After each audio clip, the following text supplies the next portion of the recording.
চিরাগ শহরের সবচেয়ে ভয়ঙ্কর গ্যাংস্টার ইরফানকে অভিনবকে খুন করার কন্ট্রাক্ট দিয়েছিল।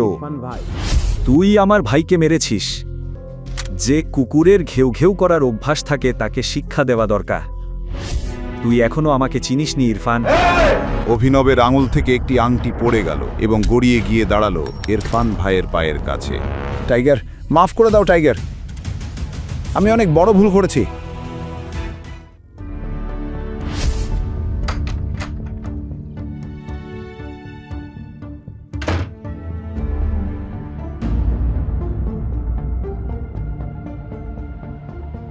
কাল রাতে কোথায় ছিলি?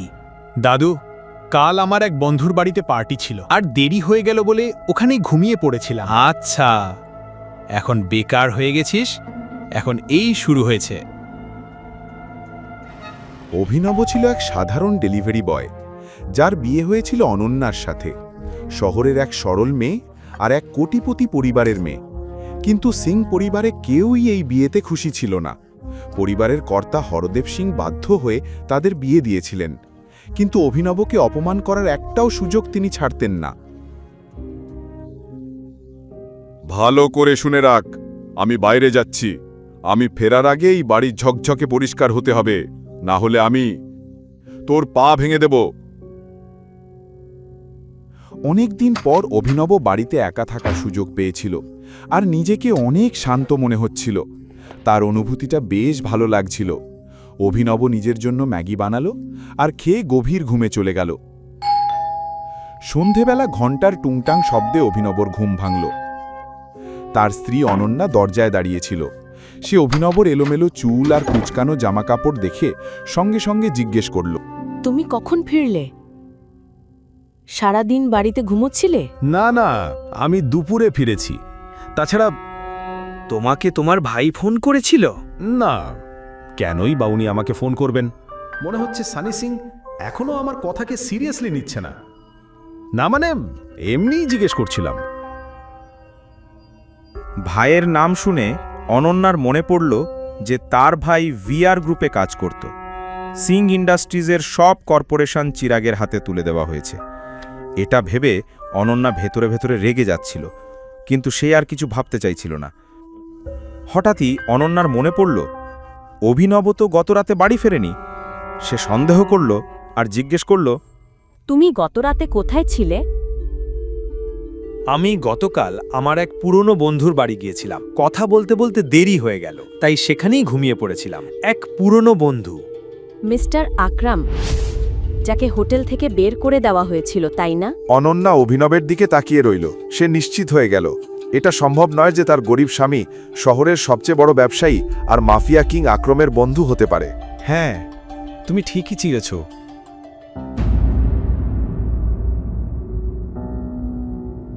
যদিও আমি জানি না তুমি মিস্টার আকরমকে কিভাবে চেনো, কিন্তু তুমি যদি বলো যে তুমি সারারাত মিস্টার আকরমের সঙ্গে ছিলে আর কথা বলছিলে, আমি এটা একেবারেই বিশ্বাস করি না। এটা বলেই অনন্যা টিভি রিমোটটা তুলে নিল আর টিভি অন করতে করতে বলল, আচ্ছা বলো তো, মিস্টার আকরাম কেমন মানুষ? মানে তার কি এত সময় আছে যে সারা রাত তোমার সঙ্গে কথা বলবে? তুমি কি ভাবছো তুমি যা খুশি বলবে আর আমি সেটা মেনে নেব? যাই হোক, আমি খুব ক্ষুধার্ত, আমার জন্য কিছু খাবার রান্না করে দাও। অভিনব অনন্যার পছন্দের পাস্তা বানাতে শুরু করল, কিন্তু তখনই দরজার টোকা পড়ল আর হরদেব সিংও বাড়ি ফিরে এলেন। হরদেব সিং সবসময় অভিনবর দিকে অদ্ভুত চোখে তাকাতেন, আর সরাসরি অনন্যার সামনে বসে পড়লেন চিন্তিতভাবে। দাদু, কি হয়েছে? কে আপনার মুড খারাপ করেছে? আর কে? ওই একমাত্র মানুষ যার জীবনে কিছু শেখার নেই, শুধু বড়দের অসম্মান করা ছাড়া। দাদু, ব্যাপারটা কি আপনি বলুন, আমি ওকে শিখিয়ে দেব। ঝামেলা করার কোনো দরকার নেই। আমি তোমাদের দুজনের জন্যই চিন্তিত। তোমাদের আইভিএফ প্রক্রিয়া বহুবার ব্যর্থ হয়েছে। আমার মনে হয় অভিনবের কোনো জেনেটিক সমস্যা আছে।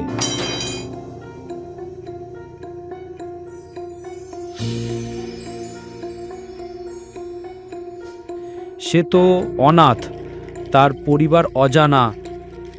নিশ্চয়ই তার জিনে কোনো ত্রুটি আছে। এটা বলতে বলতে হারদেবের দৃষ্টি রান্নাঘরের দিকে গেল, আর তারপর সে এত জোরে বলল যাতে অভিনব শুনতে পারে। আমি চাই অভিনব একবার শারীরিক পরীক্ষা করাক। আমি তো শুধু তোমাদের ভালোটাই চাই, আর কি। গ্র্যান্ডপা, তুমি তো এত মিষ্টি, কিন্তু আমরা কি এই বিষয়টা আপাতত সরিয়ে রাখতে পারি? আমার মাথায় অনেক কাজের চাপ আছে এখন। আমার কোম্পানি আর্থিক সংকট থেকে মাত্র বেরিয়েছে। আমাকে এখন কোম্পানির দিকেই মনোযোগ দিতে হবে, সন্তানের দিকে নয়। বেটা, তুমি চাইছো আমি এই বিষয়টা সরিয়ে রাখি। তোমার বিয়ে হয়েছে 2 বছরেরও বেশি। তোমরা বহুবার আইভিএফ করেছো, কিন্তু প্রক্রিয়াটা ব্যর্থ হয়েছে। তবুও তোমার কোনো তাড়া নেই। আমাকে তো লোকজনকে উত্তর দিতে হয়, তাদের খোঁচাও শুনতে হয়। যদি তাই হয় তাহলে এখন থেকে লোকজনকে তুমি নিজেই উত্তর দেবে। দাদাজি, দয়া করে এখন এই প্রসঙ্গে আমার সাথে কথা বলো না। অনন্যা তার প্রিয় পাস্তা দেখে হেসে উঠল। প্রথমবারের মতো অনন্যা অনুভব করল অভিনবের দিক থেকে যত্ন। যদিও অভিনব গত 2 বছর ধরে এটা করছিল, অনন্যা গভীরভাবে অভিনবের দিকে তাকালো। আজ যখন সে দেখল পাস্তার মতো ছোট্ট ব্যাপারও তার হৃদয়ে ছুঁয়ে গেল। অভিনব আর অনন্যার চোখে চোখ পড়ল, আর অনন্যা আস্তে করে বলল, থ্যাংক ইউ। অভিনবও সেটা অনুভব করল। সে বুঝল যে অনন্যার হৃদয়ে নিজের জন্য জায়গা করে নেওয়ার যাত্রায় সে এক ধাপ এগিয়ে গেছে। অনন্যা এতটাই মুহূর্তে হারিয়ে গেল যে দাদাজির অশান্ত মুখভঙ্গি পর্যন্ত খেয়াল করল না, সম্পূর্ণ অপেক্ষা করল। এখনই তোমার শারীরিক পরীক্ষার কোনো প্রয়োজন নেই। আমরা অন্য সময় ভাবব। আমিও তাই।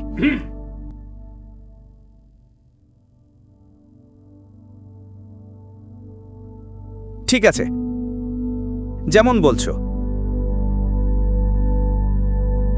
অভিনব তার আনন্দ পুরোপুরি প্রকাশ করতে পারল না। এটা খুব বড় একটা দিন ছিল। অনন্যা তার দাদাজির সামনে অভিনবের পাশে দাঁড়ালো, তাও এত বড় একটি ইস্যুতে। তাকে বিষয়টিকে গুরুত্ব দিতে হয়েছিল। সে জানত এখন পরিস্থিতি তার অনুকূলে। অনন্যা ধীরে ধীরে অভিনবের প্রতি আকৃষ্ট হতে শুরু করল।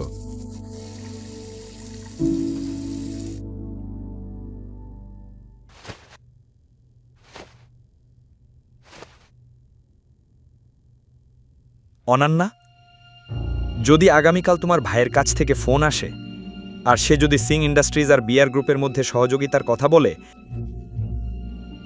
তুমি যেন সাথে সাথে হ্যাঁ না বলো, কিছু সময় নেবে। তোমার গুরুত্ব বোঝাতে হবে। তোমার মাথা খারাপ হয়েছে নাকি সানি? ভাই সবকিছুই তো চিরাগকে দিয়ে দিয়েছে।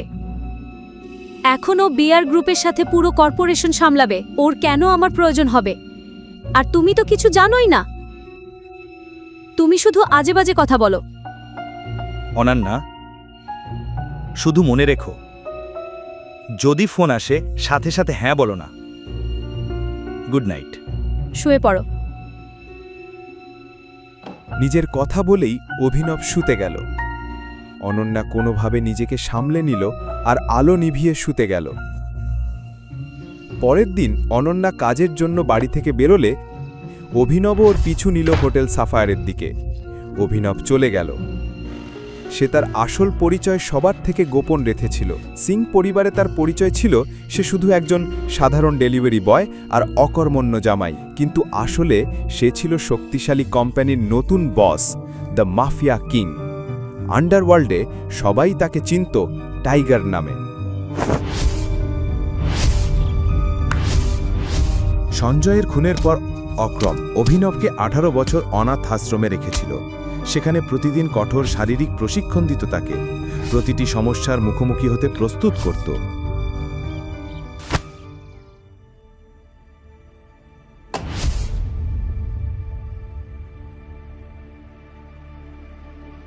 এই কোম্পানির ভিত্তি স্থাপন করেছিলেন তার বাবা সঞ্জয়, কিন্তু সঞ্জয়ের মৃত্যুর পর কোম্পানির দায়িত্ব পড়ল তার বিশ্বস্ত সহযোগী অক্রমের ওপর। যখন অক্রম মনে করল অভিনব সক্ষম হয়েছে, তখন সে তাকে বসালো মাফিয়া কিংয়ের সিংহাসনে, কিন্তু শর্তও দিল তার আসল পরিচয় সবার থেকে গোপন রাখতে হবে। যদি এই শর্ত ভাঙে তাহলে অভিনবকে সিংহাসন হারানোর ফল ভোগ করতে হবে। অফিসের আরামদায়ক পরিবেশ, বিশেষ করে এমন চাকরি যেখানে দক্ষ এক সেক্রেটারি সব কিছু করে দেয় আর তোমাকে কিছুই করতে হয় না, এটা আরও উপভোগ্য করে তোলে।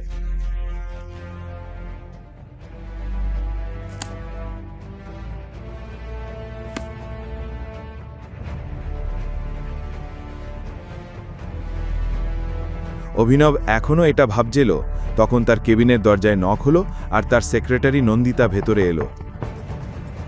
আজ তাকে আরও সুন্দর লাগছিল, কিন্তু এইবার নন্দিতা অভিনবের দিকে তাকালো আর তাকে বেশিক্ষণ তাকানোর সুযোগ না দিয়ে সঙ্গে সঙ্গে বলল, টাইগার, সিং ফ্যামিলি থেকে কেউ এসেছে বিটি গ্রুপের সাথে পার্টনারশিপ নিয়ে কথা বলতে। তার নাম চিরাগ। তাকে বলো চলে যেতে। ঠিক আছে। সানি নিজেকে কি ভাবে? আমি যখন বলেছিলাম শুধু অনন্যাই সহযোগিতা সামলাবে, তখন সে কেন নতুন লোক পাঠাচ্ছে? হয়তো আমাকে ওকে আমার মতো করেই বোঝাতে হবে। তখনও বিআর গ্রুপের বিলাসবহুল অফিসে ছিল। সে প্রথম তলায় অপেক্ষা করছিল, কিন্তু যখন নন্দিতা তাকে সেখান থেকে চলে যেতে বলল, তখন সেটা চিরাগের কাছে অপমানজনক মনে হলো।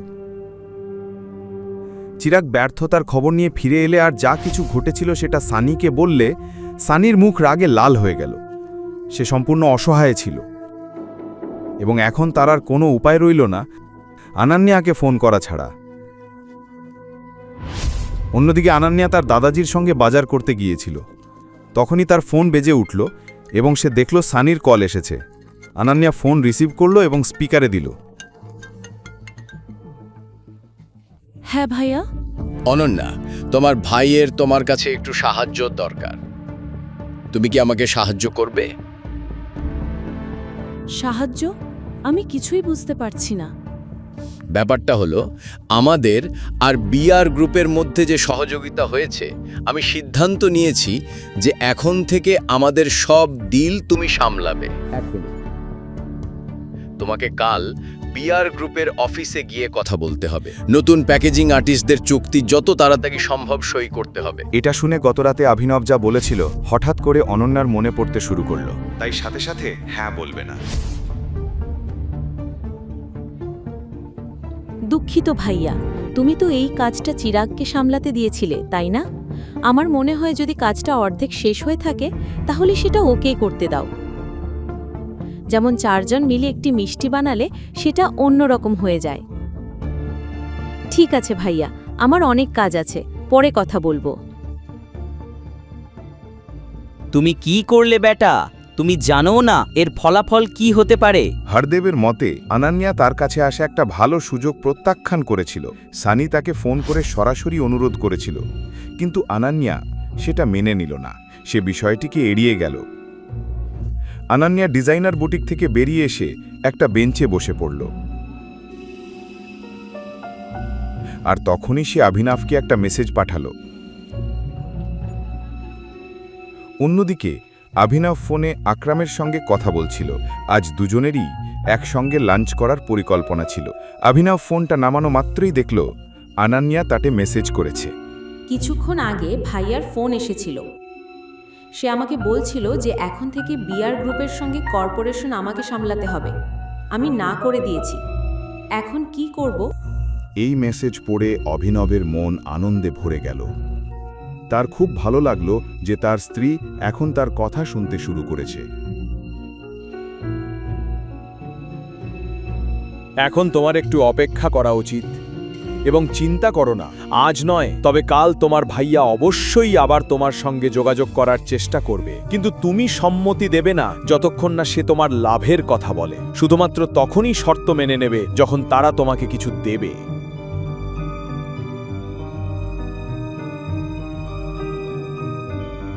অনেকদিন পর আজ অভিনব আকরামের সঙ্গে দেখা করছিল। আকরামই একমাত্র ব্যক্তি যিনি তাকে তার বাস্তব পরিচয়ের সঙ্গে পরিচিত করিয়েছিলেন। তাকে পরিচিত করিয়েছিলেন টাইগার নামে। Tiger, welcome welcome welcome. এসো, বসো এখানে। আকরাম অভিনবকে সম্মান দিয়ে প্রধান আসনে বসালো এবং বলল যে সে তাকে বিশেষ উদ্দেশ্যে ডেকেছে। এরপর আকরাম হাততালি দিতেই কালো পোশাক পরা এক লোক ঘরে ঢুকল। তার হাতে একটা ছোট বাক্স ছিল। আকরাম লোকটির হাত থেকে বাক্সটা নিয়ে অভিনবের দিকে তাকালো। আমি এটা তোমার জন্য বিশেষভাবে প্রস্তুত করেছিলাম। এটা গত 18 বছর ধরে আমার কাছে ছিল, কিন্তু এখন সময়ই এসেছে এটা সেই ব্যক্তির হাতে দেওয়ার যে এর জন্য দায়ী। আকরাম আঙ্কেল,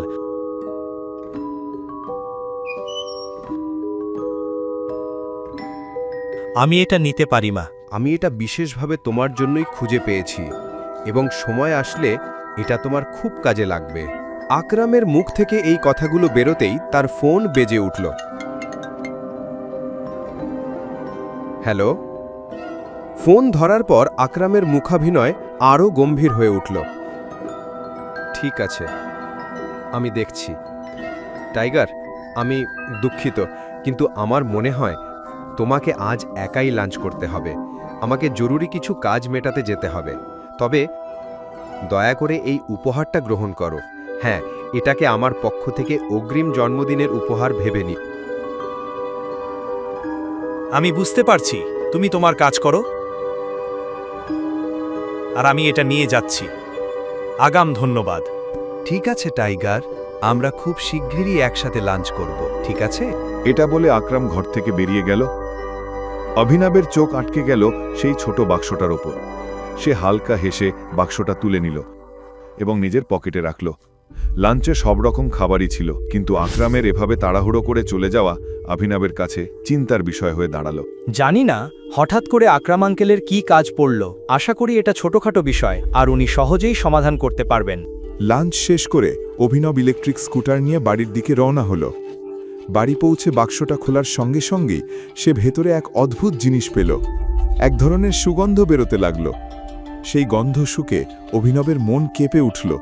তার গন্ধ খুবই প্রলুব্ধকর ছিল। বাক্সের ভেতরে একটা ক্যাপসুল ছিল। ওটা দেখে অভিনবের মনে লোভ জাগতে লাগলো। অনেক প্রশ্ন মাথায় ঘুরতে লাগলো। এ কি? এটা কি সত্যি কোনো ওষুধ? এটা খেলে কি সত্যি শরীর শক্তি পাবে? কিন্তু এটা তো কোনো ভেষজ নয়। এটা দেখতে একেবারে বড়ির মতো। তাহলে কি কেউ এসে আঙ্কেলকে ঠকিয়েছে? অভিনব সিদ্ধান্ত নিল যে সে ওষুধটা খাবে। ক্যাপসুল মুখে দিতেই তার জল লাগল না। ক্যাপসুল সঙ্গে সঙ্গে গলে গেল আর সে হঠাৎ চমকে উঠল। তবে আকরাম তাকে কোনো ক্ষতি করবে না। কিন্তু তবুও অভিনবের মনে হল ওষুধ তার মধ্যে কিছু সমস্যা আছে। সে না ভেবেই ক্যাপসুল খেয়ে ফেলল। কিন্তু এখন হয়তো অভিনব মারা যাবে। হঠাৎই তার পেটে তীব্র ব্যথা অনুভব হল। কয়েক সেকেন্ডের মধ্যে তার পুরো শরীর কাঁপতে শুরু করল এবং অল্প সময়ের মধ্যেই অভিনব অজ্ঞান হয়ে পড়ল। আনান্যা ডিজাইনার বুটিক থেকে বেরিয়ে এসে একটা বেঞ্চে বসে পড়ল। আর তখনই সে অভিনবকে একটা মেসেজ পাঠালো। অন্যদিকে অভিনব ফোনে আকরামের সঙ্গে কথা বলছিল। আজ দুজনেরই একসঙ্গে লাঞ্চ করার পরিকল্পনা ছিল। অভিনব ফোনটা নামানো মাত্রই দেখল আনান্যা তাতে মেসেজ করেছে। কিছুক্ষণ আগে ভাইয়ার ফোন এসেছিল। সে আমাকে বলছিল যে এখন থেকে বিআর গ্রুপের সঙ্গে কর্পোরেশন আমাকে সামলাতে হবে। আমি না করে দিয়েছি। এখন কি করব? এই মেসেজ পড়ে অভিনবের মন আনন্দে ভরে গেল। তার খুব ভালো লাগলো যে তার স্ত্রী এখন তার কথা শুনতে শুরু করেছে।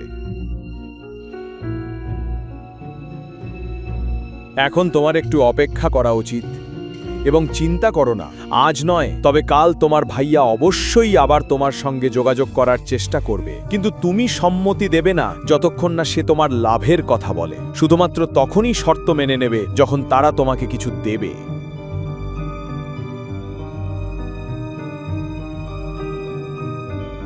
অনেকদিন পর আজ অভিনব আকরামের সঙ্গে দেখা করছিল। আকরামই একমাত্র ব্যক্তি যিনি তাকে তার বাস্তব পরিচয়ের সঙ্গে পরিচিত করিয়েছিলেন। তাকে পরিচিত করিয়েছিলেন টাইগার নামে।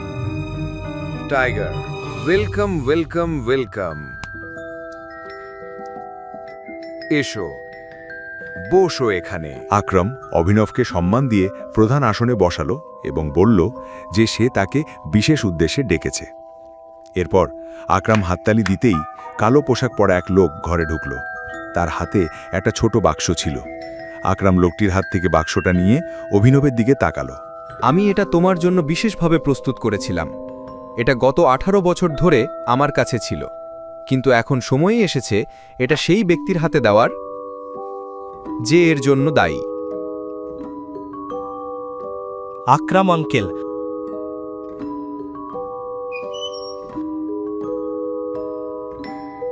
আমি এটা নিতে পারি মা। আমি এটা বিশেষভাবে তোমার জন্যই খুঁজে পেয়েছি এবং সময় আসলে এটা তোমার খুব কাজে লাগবে।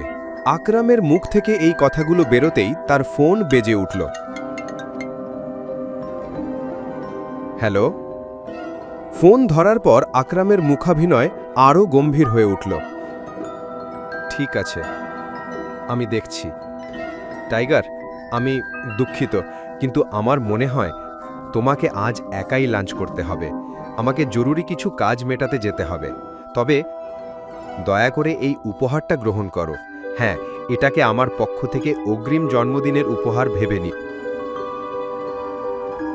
আমি বুঝতে পারছি, তুমি তোমার কাজ করো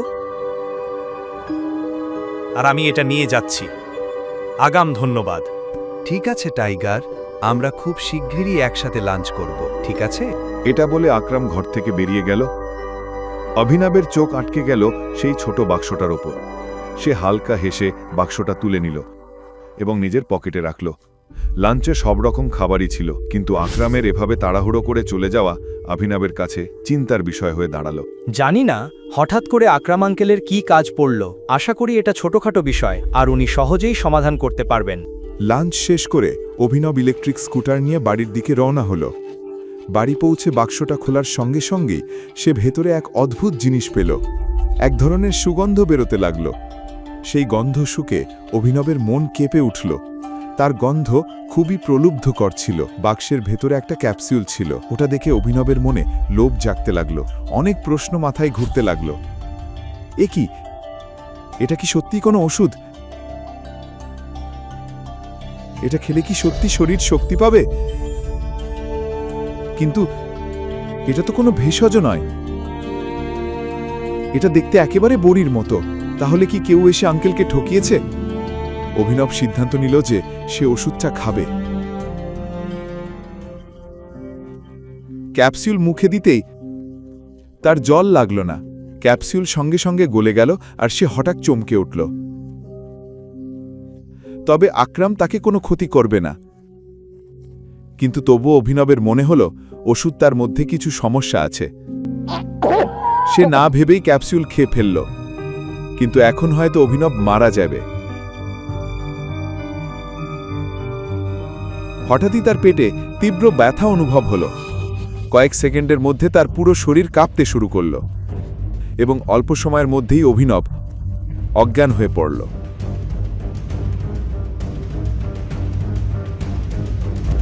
যখন সে চোখ খুলল তখন প্রায় রাত হয়ে গেছে। অভিনব ঠিক তখনই চোখ খুলল, হঠাৎই একটা তীব্র গন্ধ আসতে শুরু করল। এই সময় তার জামাকাপড় পুরো ভিজে গিয়েছিল আর সেগুলো থেকেও দুর্গন্ধ বেরোতে লাগলো। ভীষণ জঘন্য লাগছিল। অভিনবের ভাববার সময় ছিল না। সে স্নান করার জন্য বাথরুমে চলে গেল। তার শরীর সম্পূর্ণ পরিষ্কার করতে প্রায় 1 ঘন্টা লেগে গেল। সে নতুন জামা কাপড় পরে বাথরুম থেকে বেরোলো। যেখানে সে অজ্ঞান হয়ে পড়েছিল সেখানে হলুদ রঙের তরল জমে গিয়েছিল। একেবারে বাজে গন্ধ হচ্ছিল আর সেটা পরিষ্কার করতে অভিনবের আরও 8 ঘন্টা লেগে গেল। কেউ আকরাম আঙ্কালকে বোকা বানিয়েছে। শক্তি তো বাদই দিলাম, আমাকে শুধু কষ্টই দিয়েছে, তার উপর এই দুর্গন্ধ। আমি তো জানিই না এই ওষুধের আরও কত পার্শ্ব প্রতিক্রিয়া আছে। ঘরটা পরিষ্কার হতেই অনন্যা আর হারদেব বাড়ি পৌঁছালো। আজ তো বেশ ভালো শপিং হয়েছে, তাই না? হ্যাঁ, আর আমরা ঠিক সময়েই করেছি, একেবারে। তুমি কি রান্না করেছো?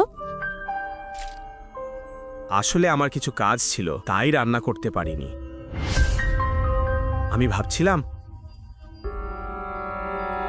কেননা আজ একটু বাইরে খেয়ে আসা যাক। আহা, এমন অজুহাত তো আজকের আগে শুনিনি। তুমি তো সারাদিন বাড়িতেই থাকো, কোনো কাজ নেই। মনে হচ্ছে রাজপুত্র আজকাল ভীষণ ব্যস্ত হয়ে গেছে। অনন্যাও অভিনবের কথা হজম করতে পারছিল না। কিন্তু গত কয়েকদিন ধরে অভিনবের এই বদলে যাওয়া রূপ দেখে অনন্যা বিরক্ত হচ্ছিল না। এজন্যই অনন্যা বলল, আসলে দাদাজি, আমিও ভাবছিলাম আজ কেন না একটু বাইরে খেয়ে আসা যায়?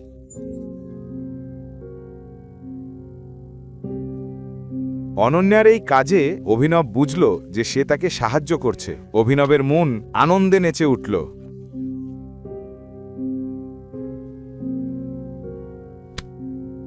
অভিনব, কি চলছে? দায়িত্ব একটা জিনিস। তুমি তো সব সময় রান্না করেছো, আজকাল তোমাকেই রান্না করতে হয়। কি হয়েছে? এসব উজমাত দিও না। ঠিক আছে। পরশু স্যানি ভাইয়ার জন্মদিন, তার জন্য ভালো একটা উপহার নিয়ে আসবে 2 দিনের মধ্যে। কোনো সস্তা জিনিস নয়, আর কিনবার আগে 1000 বার ভেবে নেবে, না হলে সেটা সারা জীবনের জন্য অপচয় হবে। আমায় লজ্জায় পড়তে হবে। রাংরেজ রেস্টুরেন্টে সানি সিংয়ের জন্মদিন। অভিনব, অনন্যা, হরদেব 3 জনকেই আলাদা করে ভেনিউতে পৌঁছাতে হতো, কারণ প্রত্যেককে সানির জন্য উপহার আনতে হতো।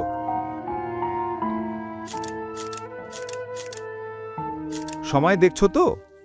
অভিনব তখনও আসেনি, আর অনন্যা অপেক্ষা করছিল। অভিনব প্রতিশ্রুতি দিয়েছিল যে এবার সেও উপহার দেবে, সবার থেকে আলাদা হবে সেটা। কিন্তু এরপর অনন্যার মনে এক ধাক্কা লাগলো যখন সে দেখল অভিনব তার হাত ধরে আছে, আর তার হাতে একটা সাধারণ কাঠের বাক্স।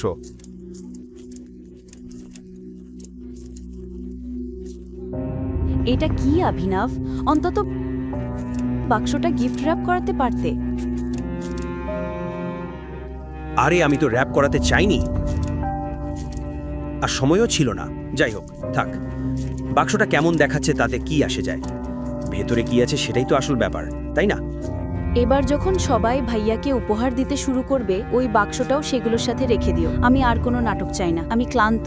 ঠিক আছে, যেমন বলবে। সানি সিংয়ের বিশ্বস্ত বন্ধু চিরাগ সবকিছু লক্ষ্য করছিল, আর অভিনবকে অপমান করার এই সোনার সুযোগটা সে হাতছাড়া করতে চাইল না। এখন বেকাররাও পার্টিতে আসবে। চিরাগ, অভিনব আমার স্বামী, সাবধান, যদি ওকে অপমান করো। দেখো অ্যানান্না, আমি কি তোমার অনুভূতিতে আঘাত করেছি? কিন্তু এই গরিব লোকটার জানা উচিত যে সে এক মিলিয়নিয়ার মেয়েকে বিয়ে করেছে। এরকম ভিখারিরা কতদিন টিকবে? নিজের কাজে মন দাও। আমি এখানে কোনো ঝামেলা করতে চাই না। নিজের সীমার মধ্যে থাকো। ভুলে যেও না যে তুমি কেবল একজন সাধারণ ডেলিভারি বয়। অনন্যাকে বিয়ে করেছো বলে আকাশে উড়ছো? আমি যতটা অকেজো হতে চাই ততটাই হব, কিন্তু আমি তোমার থেকে অনেক ভালো। আমি সেই লোক নই যাকে বিয়ার কোম্পানি আবর্জনার মতো অফিস থেকে ফেলে দিয়েছিল। ব্যাপারটা একেবারেই উত্তপ্ত হয়ে উঠেছিল। চিরাগের শহরের বড় বড় গুন্ডাদের সাথে অনেক সম্পর্ক ছিল, কিন্তু তবুও সে চিরাগের সাথেই ঝামেলা পাকালো। সব শেষ। আজ রাতটা অভিনবের জন্য ভালো যাচ্ছে না। এটাই তার প্রাপ্য ছিল। সিং পরিবার চাইছিল অভিনব মার খাক। মুহূর্তেই চিরাগ ঘুষি মারার জন্য হাত তুলল, আর অভিনব সঙ্গে সঙ্গে তার হাত চেপে ধরল। এখনো আমাকে মারতে চাও? আমি তোর রক্ত খেয়ে ফেলবো। চিরাগ যখন শোলে সিনেমার সেই পুরনো ডায়লগ বলল, অভিনব তার হাত এমনভাবে মোচড় দিল যে চিরাগের অবস্থা খারাপ হয়ে গেল, আর ব্যথায় চিৎকার করতে লাগলো। তুমি আমাকে এতটাই ঘৃণা করো, তাই না? যদি আমার হাত তোমাকে ছোঁয়, তাহলে এখন তুমি নিজেকেই ঘৃণা করবে। নিজের শক্তির ফলাফল দেখে অভিনব নিজেই হতবাক। হঠাৎ তার এত শক্তি কোথা থেকে এলো? এটা কি আকরামের দেওয়া ক্যাপসুলের প্রভাব? এদিকে চিরাগ মাটিতে গড়াগড়ি খাচ্ছিল ব্যথায়। এটা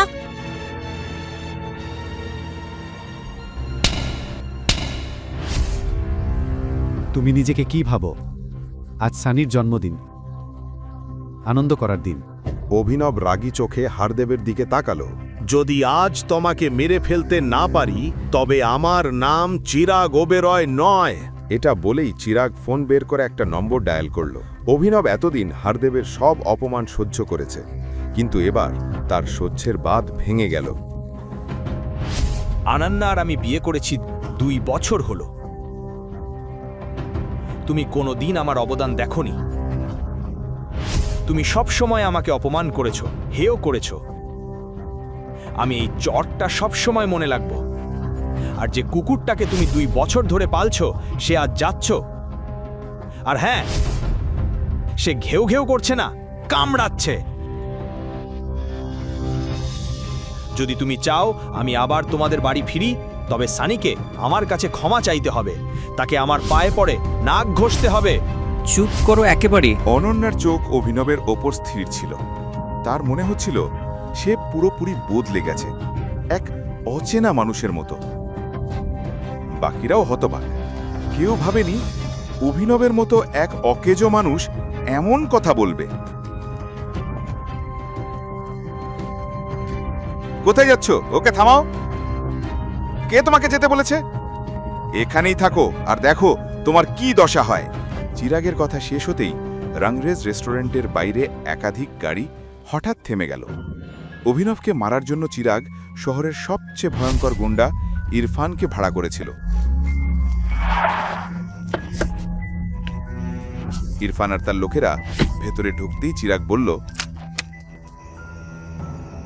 ইরফান ভাই, অবশেষে আপনি এলেন। বলো চিরাগ, কি ব্যাপার? কোন আবর্জনা পরিষ্কার করতে হবে? ও, ওই আবর্জনা ইরফান ভাই।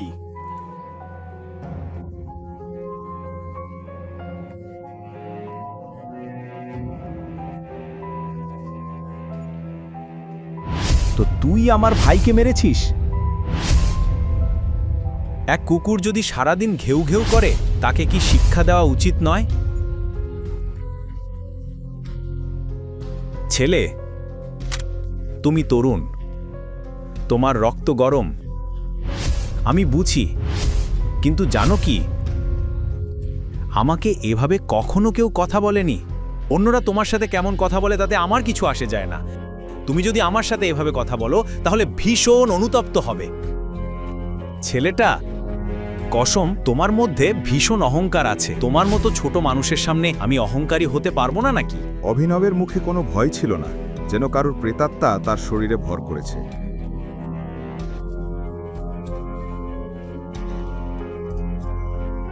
ইরফান ভাই স্থির দৃষ্টিতে অভিনবের দিকে তাকালো। কোনো কারণে অভিনব তার কাছে চেনা মনে হচ্ছিল। তুই কেমন করে এই কথা বলিস? আমি এখনই ওকে সামলাই। লোকজন একসাথে অভিনবের উপর হামলা করল। এই লড়াইয়ে অভিনবের আঙুল থেকে একটা আংটি খুলে গেল। সেটা গুড়িয়ে ইরফান ভাইয়ের পায়ের কাছে গিয়ে থামল। যখন ইরফান ভাই আংটিটা তুলল, তখন মনে হলো যেন সে জ্বলন্ত কয়লার উপর পা দিয়েছে।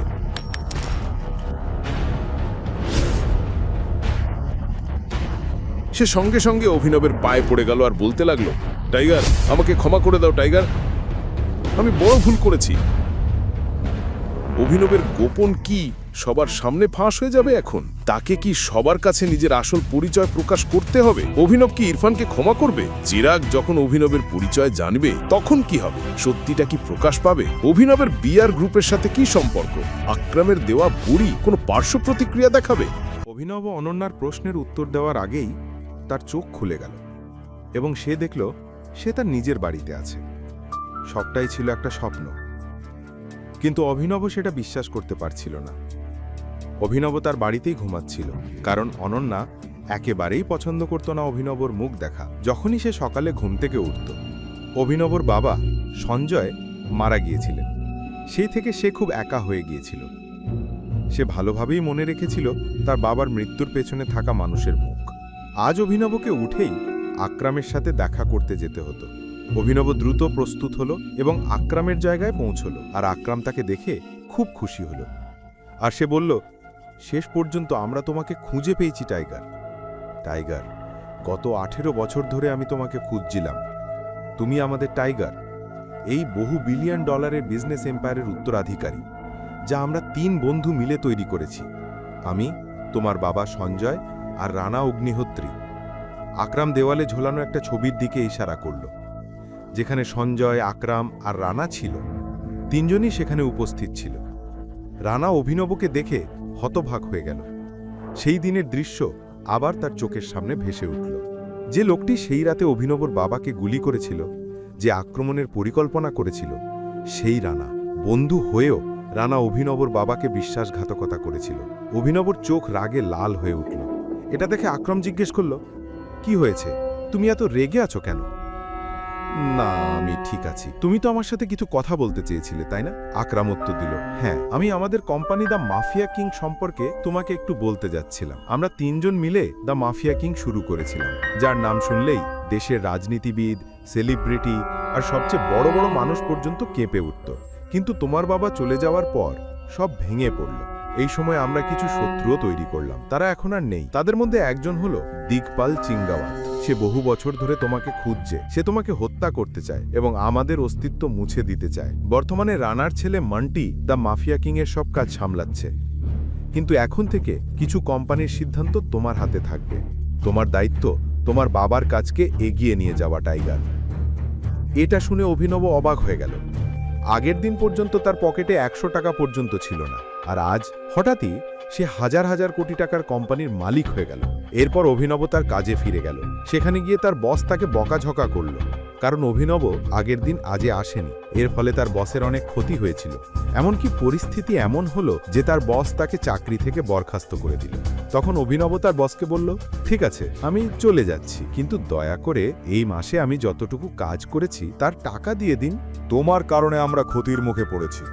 তোমার পুরো বেতন ব্যবহার করলেও ক্ষতিপূরণ হবে না। ঈশ্বরকে ধন্যবাদ, আমি সেটা চাইছি না। এখন এখান থেকে বের হয়ে যাও। কি বলছেন আপনি? আমি পুরো 1 মাস কাজ করেছি। আমি একদিন কাজে না আসলেই আপনি 25,000 টাকার ক্ষতি করলেন। আমি আমার বেতন না পাওয়া পর্যন্ত এখান থেকে যাব না। ঠিক আছে, দাঁড়াও, আমি এখনই তোমাকে তোমার বেতন দিয়ে দিচ্ছি। বলেই তার বস ডেস্কের উপর রাখা ঘন্টা বাজালো। পরের মুহূর্তেই ঘরের দরজা খুলে গেল এবং 4 জন বাউন্সার ঢুকে পড়ল। বস আদেশ করল, ওকে বাইরে ফেলে দাও। এটা শোনার সাথে সাথে 4 জন মিলে অভিনবের ওপর ঝাঁপিয়ে পড়ল, কিন্তু তারা আক্রমণ করার আগেই অভিনব সবাইকে মাটিতে ফেলে দিল। অল্প সময়ে বসের সব লোক শেষ হয়ে গেল। বস হতবাক হয়ে গেল। অভিনব এবার সরাসরি বসের কাছে গিয়ে বলল, শান্ত গলায় বলল, শান্তভাবে আমার বেতন দিয়ে দিন। ভয়ে কাঁপতে কাঁপতে বস ড্রয়ার খুলে একটি চেক বের করল। টাকা লিখে অভিনবের হাতে তুলে দিল। অভিনব চেক দেখে অফিস থেকে বেরিয়ে গেল। অফিসের বাইরে পৌঁছতেই তার কাছে একটি অজানা নম্বর থেকে ফোন এলো। অভিনব ফোনে বলল, হ্যালো হ্যালো টাইগার। হ্যাঁ বলো। টাইগার, আমি তোমাকে কারো সাথে পরিচয় করাতে চাই। উনি আমাদের মাফিয়া বস। দুনিয়ায় তিনি খুব বড় নাম, আর উনি তোমার বাবার এবং আমার সবচেয়ে ঘনিষ্ঠ বন্ধু বলরাজ। আমি চাই বলরাজ জানুক যে টাইগার ফিরে এসেছে। তাই আজ সন্ধ্যায় হোটেল সেফায়ারে ডিনারে চলে এসো। আমি তোমাকে সব বলবো। আমি ঠিকানা পাঠিয়ে দিচ্ছি। আকরামের মুখ থেকে বলরাজের নাম শুনে অভিনব অবাক হয়ে গেল। বলরাজের নাম সে আগে শুনেছিল। এই শহরের প্রতিটি মানুষ বলরাজকে চিনত, আর তার নাম শুনলেই কেঁপে উঠত। অভিনব তাকে দেখা নিয়ে চিন্তিত হয়ে পড়ল। যে বলরাজকে সে ভয় পেত, সেই মানুষটাই এবার তার বস হতে চলেছে। তুমি কি সত্যিই মনে করো আমার বলরাজজির সাথে দেখা করা উচিত? এখন অভিনব আকরামকে এটা জিজ্ঞেস করল। সে এখনো বলরাজ নামটা শুনে কাঁপছিল। আকরামও তার ঘাবড়ানি বুঝে গিয়েছিল। তখন সে হেসে বলল, বলরাজজি নয়, শুধু বলরাজ। তুমি টাইগার, আর জঙ্গলের সব জন্তু টাইগারের নামের সাথে জি লাগায়, কিন্তু টাইগার কারোর নামের সাথে জি লাগায় না। চলো, দেখা হবে সন্ধ্যায়। এতটুকু বলে আকরাম ফোনটা রেখে দিল, আর মুহূর্তের মধ্যেই অভিনবকে ঠিকানা পাঠিয়ে দিল। সন্ধ্যায় অভিনব হোটেল স্যাফায়ারে যাওয়ার জন্য তৈরি হতে শুরু করল। সে সাদা রঙের শার্ট আর কালো প্যান্ট পরে নিল। অভিনবের কাছে পড়ার মতো এর থেকে ভালো আর কিছু ছিল না।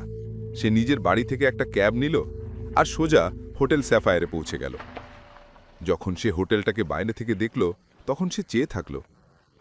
এত বড় হোটেল সে আগে এত কাছে থেকে কখনো দেখেনি। আকরাম তাকে ভেতরে আসতে ইশারা করল। অভিনব আকরামের পেছনে হাঁটছিল। তার মনে হচ্ছিল বলরাজও তার ভারী পায়ের আওয়াজ নিয়ে পেছনে আসছে। কিছুক্ষণ পর তারা হোটেলের এক বিলাসবহুল ঘরের বাইরে এসে দাঁড়ালো। ভেতরে ঢোকার আগে এক চিফ সিকিউরিটি অফিসার তাদের কাছে এলো আর জিজ্ঞেস করল, welcome boss, can I get you something? Akram উত্তর দিল, হ্যাঁ, আমাদের কাছে কোন কোন লিকান আছে তার একটা লিস্ট পাঠিয়ে দাও। চিফ সিকিউরিটি অফিসার হেসে বলল, স্যার, যদি আপনি না চান তবে আমি সব নামই মুখস্থ বলে দিতে পারি। আমাদের কাছে স্কচ আছে, যেটার দাম 5 লাখ, ভোটকা 8 লাখ, উইস্কি 10 লাখ, আর জিন 12 লাখ। সব দাম শুনে অভিনব হতবম্ব হয়ে গেল। আকরাম বলে উঠল, আজ আমাদের এখানে খুব বিশেষ অতিথি এসেছেন, তাই সবচেয়ে দামি যেটা আছে সেটাই নিয়ে এসো, আর সঙ্গে বাকি সবও নিয়ে এসো। চিফ সিকিউরিটি অফিসার মাথা নেড়ে বলল, আন্ডারস্টুড স্যার। তারপর সে সেখান থেকে চলে গেল। এদিকে আকরাম বলরাজকে উদ্দেশ্য করে বলল, আমি তোমাকে এখানে একটা খুব জরুরি খবর দেওয়ার জন্য ডেকেছি। আমরা সঞ্জয়ের ছেলে টাইগারকে খুঁজে পেয়েছি, কিন্তু সে এখনও আন্ডার কভার আছে, তাই তোমার সাথে বাইরে মেলাতে পারিনি। আকরাম এতটা বলতেই দুইজন চিফ সিকিউরিটি অফিসার ভেতরে এসে ওয়াইন আর অন্যান্য জিনিস টেবিলে রাখল। চিফ সিকিউরিটি অফিসার জিজ্ঞেস করল, এনিথিং এলস স্যার? আকরাম মাথা নেড়ে বলল, না। তারপর তাদের চলে যেতে ইশারা করল। দুজন অফিসার সেখান থেকে বেরিয়ে গেল। এদিকে বলরাজ বোতলটা তুলে নিজের গ্লাসে ঢালতে শুরু করল। বোতলটা নামিয়ে রেখে একবার অভিনবের দিকে তাকালো আর বলল, তাহলে এটাই আমাদের টাইগার? বলরাজ বলল আর গ্লাস ঠোঁটে লাগালো।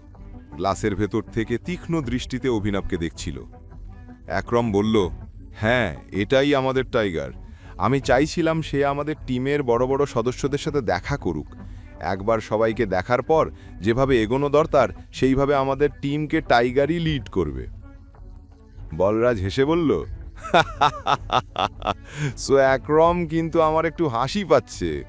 মাফ করো বন্ধু, তবে সব কথা তুমিই বলছো। আমাদের টাইগার কি গঙ্গা নাকি? একরম তৎক্ষণাৎ বলল, তোমার টাইগারকে নিয়ে এভাবে কথা বলা উচিত নয়। এটা শুনে অভিনব হেসে ফেলল। অভিনব হেসে বলল, আমাকে তোমার কথা বলা ভালো লেগেছে। তুমি বস হতে পারো, কিন্তু ভুলে যেও না তুমি কার সামনে বসে আছো। আমি টাইগার, আর আমি বোবা নই। আমি এসেছি আমার গদি নিতে। শুধু একরমের প্রশংসায় কাজ চলবে না বন্ধু। আমি আশা করিনি তুমি এভাবে বলবে। তুমি বলছো প্রমাণ দিতে হবে। ঠিক আছে, আমি তোমাকে চ্যালেঞ্জ দিচ্ছি। এটা শুনে একরমের কান খাড়া হয়ে গেল। সে জানতো বলরাজ এবার কি করবে। বলরাজ কঠিন স্বরে বলল, যদি হারো তবে ভুলে যেও তুমি টাইগার। আমাদের কাছ থেকে কিছু টাকা নিয়ে গুরগাঁও থেকে যত দূরে সম্ভব গিয়ে সেটেল হয়ে যেও। একরম ঘাবড়ে গিয়ে বলল, না বলরাজ, এটা ঠিক হচ্ছে না। বলরাজ উত্তর পাওয়ার জন্য অভিনবের দিকে তাকালো। একরম অভিনবের দিকে তাকিয়ে মাথা নেড়ে দিল। অভিনব এবার একরমের দিক থেকে চোখ সরিয়ে বলরাজের দিকে তাকালো। নিজের গ্লাস তুলে নিল, এক নিঃশ্বাসে সব মদ গিলে ফেলল আর জোরে টেমলে গ্লাস ছুঁড়ে মারল। অভিনব গর্জে উঠল, কবে হবে লড়াই? এটা শুনে বলরাজের মুখে হাসি ফুটল। একরমে তো তখনই মাথা ঘুরে গেল। না টাইগার, হোল্ড হোল্ড, তোমাকে কিছু প্রমাণ করার দরকার নেই। আকরাম বলল অভিনবকে। সে কোনোভাবেই অভিনবকে সমস্যায় ফেলতে চাইছিল না। আকরাম, আমি যা করছি নিজের ইচ্ছেতে করছি। বলরাজ আজ আমার সামনে যা বলছে, আমি চাই না আগামীতে কোনো যে সে আমার পেছনে বাজে কথা বলুক। শান্ত স্বরে উত্তর দিল অভিনব আর সরাসরি বলরাজের চোখের দিকে তাকালো। যখন আকরাম অভিনবর চোখে সেই দৃঢ় ভঙ্গি দেখল, তখন সে গভীর একটা শ্বাস নিল আর সব ছেড়ে দিল উপরের ভরসায়। প্রায় 1 ঘন্টা পরে বলরাজ অভিনব আর আকরামকে নিয়ে তার প্রাইভেট অ্যারেনায় এলো। এটাই সেই জায়গা যেখানে বলরাজ প্রায়ই লড়াই করত। তো আকরাম মিয়া, কার উপর বাজি ধরবে? চিৎকার করে বলল বলরাজ। এটা কি বোকা ধরনের প্রশ্ন বলরাজ? টাইগার থাকা অবস্থায় অন্য কারো উপর বাজি ধরা যায় নাকি? মুচকি হেসে জবাব দিল আকরাম। বলরাজ দাঁত খিচিয়ে বলল, খুব খারাপভাবে পেটাবো, লুকামোর জায়গা পাবে না। বলে সে রিংয়ে ঢুকে পড়ল। লড়াই শুরু হলো আর বলরাজ গর্জন করতে করতে অভিনবর দিকে ছুটল। প্রথম ঘুষিটা মারতেই অভিনব মুহূর্তের জন্য থমকে গেল।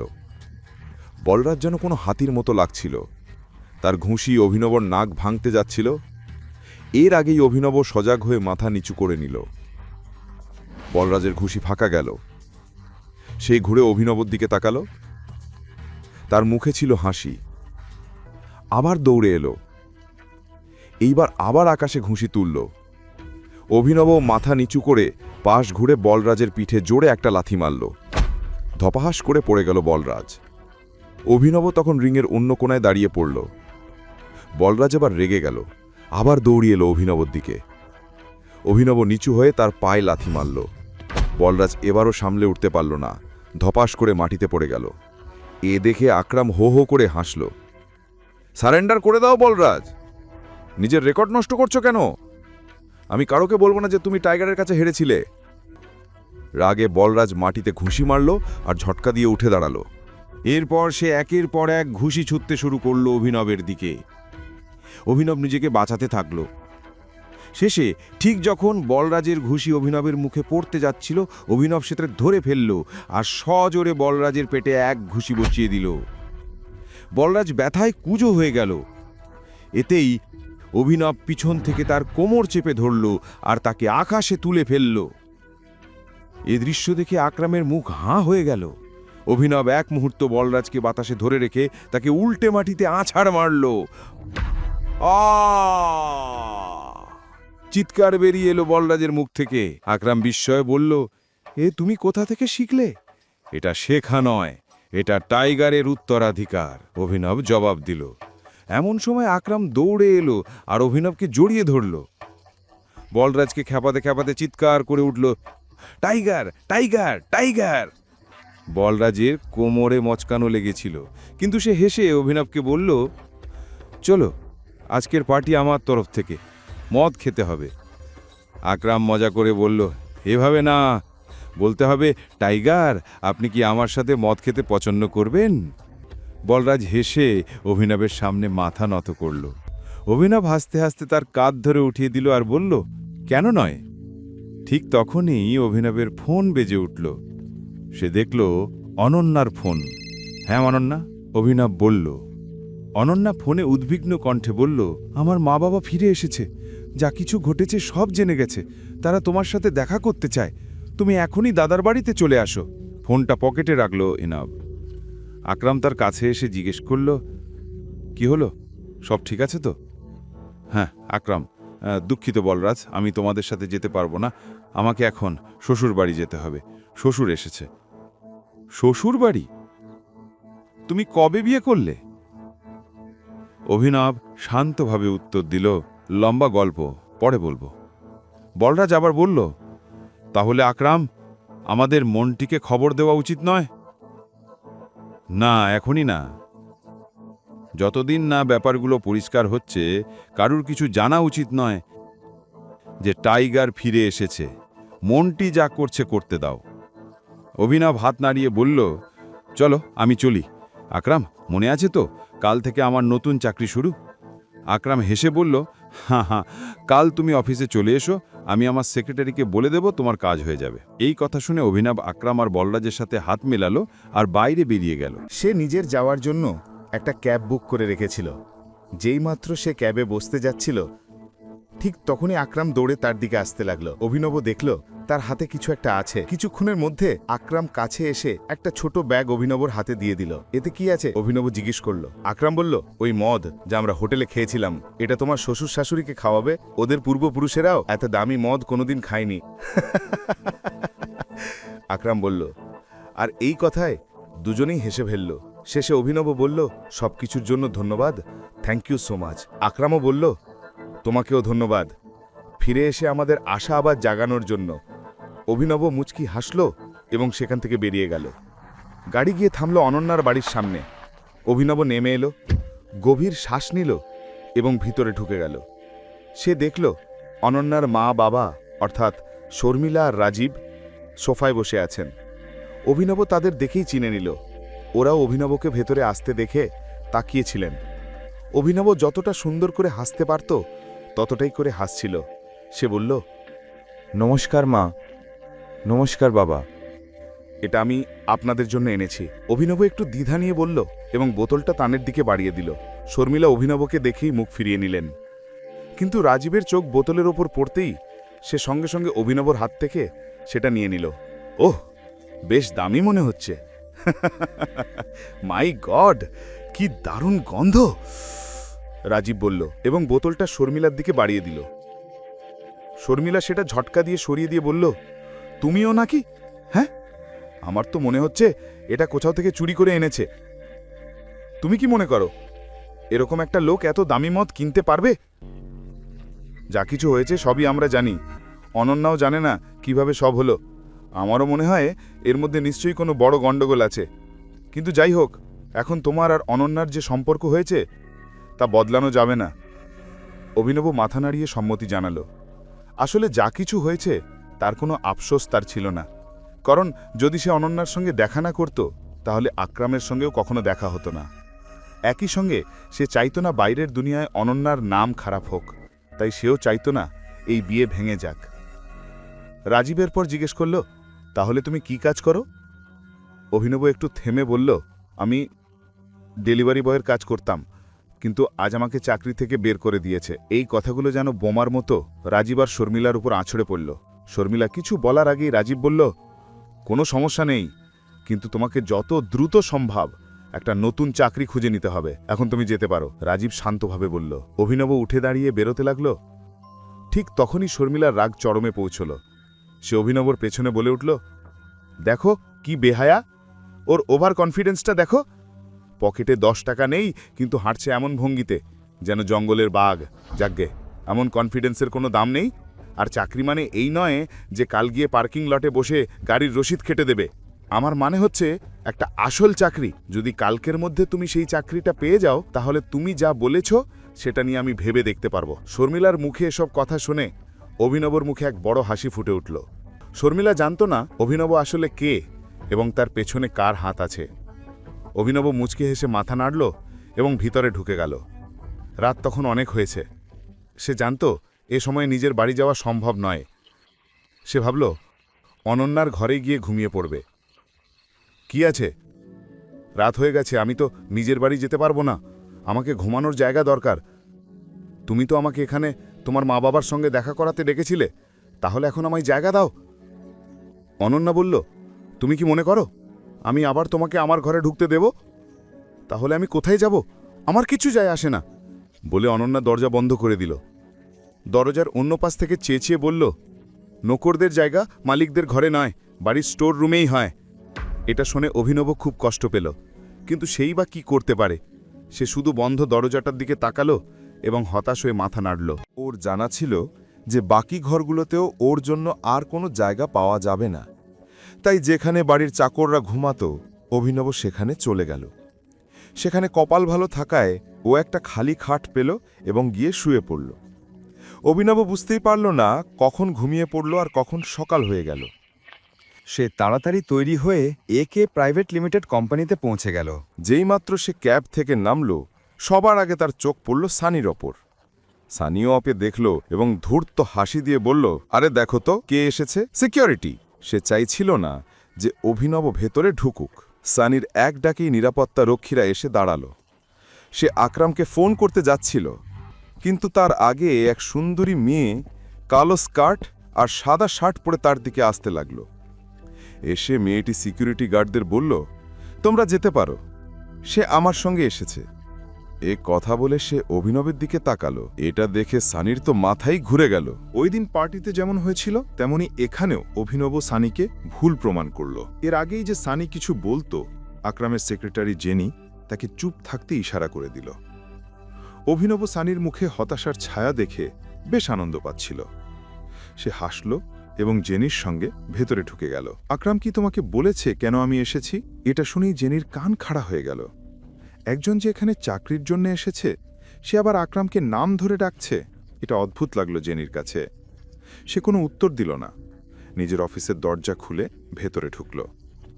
অভিনব তার পেছন পেছন গিয়ে বলল, তুমি আমার প্রশ্নের উত্তর দাওনি। সরি, জেনি বলল। যেভাবে সে সরি বলল, অভিনব বুঝে গেল যে মেয়েটি তাকে পছন্দ করে না। এমন সময় জেনি টেবিলে রাখা একটা কাগজ তুলে অভিনবর হাতে দিল। অভিনব কাগজটা নিয়ে পড়তে শুরু করল। ওই কাগজে অভিনব কোন কোন চাকরি করতে পারে সেগুলোর নাম লেখা ছিল। তালিকায় কিছু চাকরির পাশে তারা চিহ্ন দেওয়া ছিল। সে জেনির দিকে তাকিয়ে বলল, এখানে তারা চিহ্ন কেন আছে? তারা দেওয়া মানে হচ্ছে ওই পদগুলোতে ইতিমধ্যেই কেউ কাজ করছে, তাই নতুন করে লোক নেওয়া হচ্ছে না। তুমি চা নেবে নাকি কফি? অভিনব উত্তর না দিয়ে বলল, আমি ম্যানেজার হতে চাই। জেনি অবাক হয়ে বলল, কিন্তু ম্যানেজারের পোস্টেও তো তারা দেওয়া আছে। যেখানে আগে থেকেই কেউ বসে আছে সেখানে তুমি কিভাবে বসবে? তুমি কি বলতে চাইছো ওই কর্মীকে বরখাস্ত করতে? অভিনব বলল, আমি তো তা বলিনি। আমি শুধু জানি তুমি আমাকে লিস্ট দিয়েছিলে।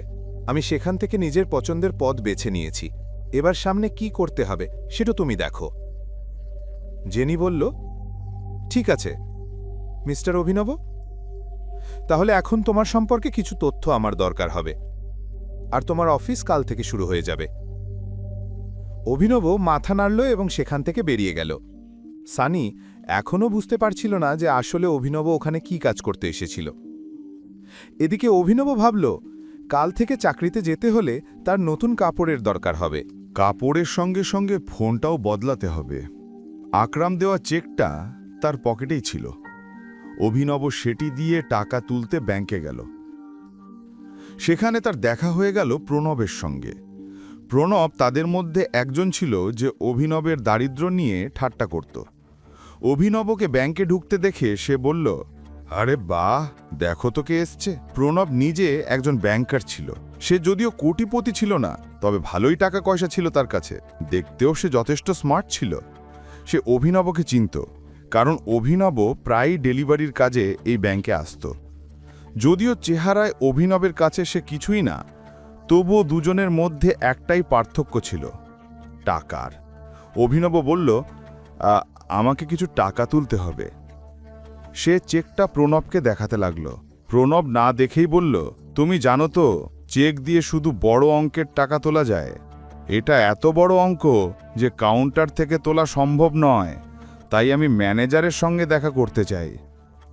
এটা শুনে প্রণব জোরে জোরে হেসে উঠল আর বলল,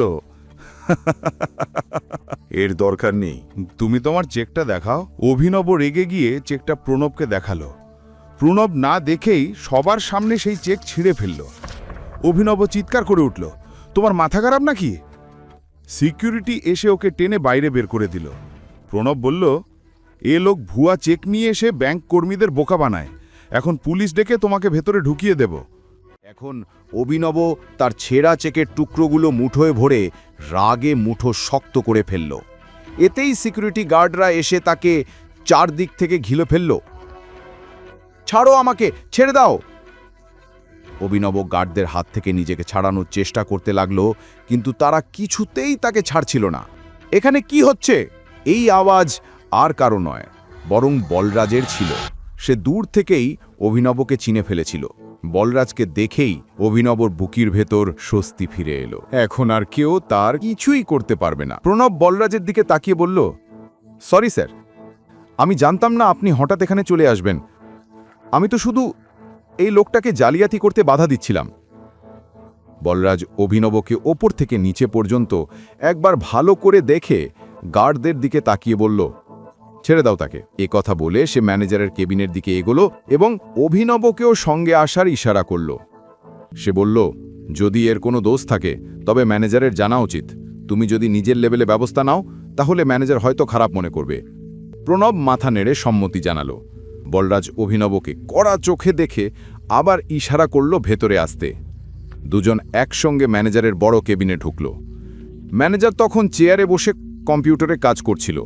বলরাজ আর দৃষ্টি আকর্ষণ করার জন্য জোরে দরজা বন্ধ করল। হঠাৎ ম্যানেজারের চোখ দরজার দিকে গেল। সামনে বলরাজকে দেখে সে নিজের চেয়ার থেকে উঠে দাঁড়ালো। বলরাজ স্যার, আপনি এখানে? আমায় ডাক দিলেই তো আমি চলে আসতাম।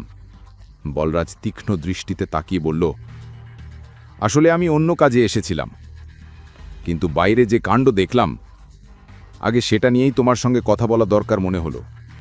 তুমি জানো, এ সাহেবকে? ম্যানেজার অভিনবের দিকে তাকালো।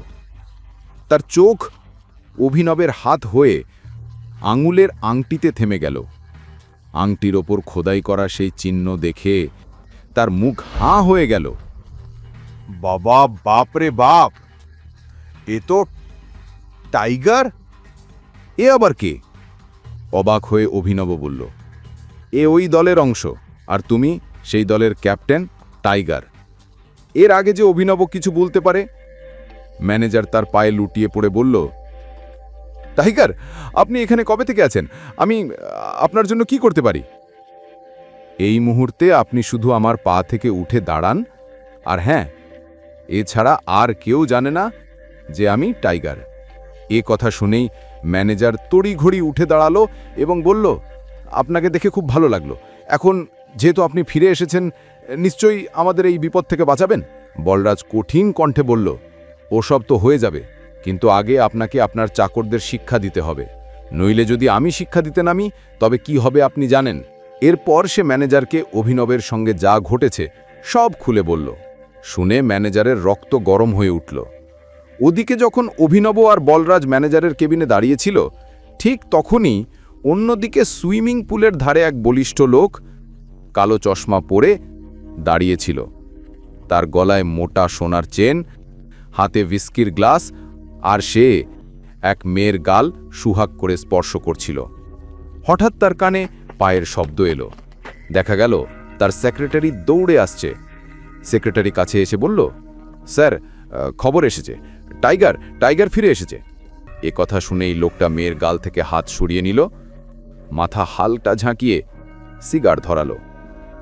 সেক্রেটারি আরও কিছু বলার আগেই সে বলল, এখন নয়, সে তো সবে এসেছে, একটু লাফালাফি করতে দাও, কিন্তু এবার খাঁচায় ভরার ভুল করা যাবে না।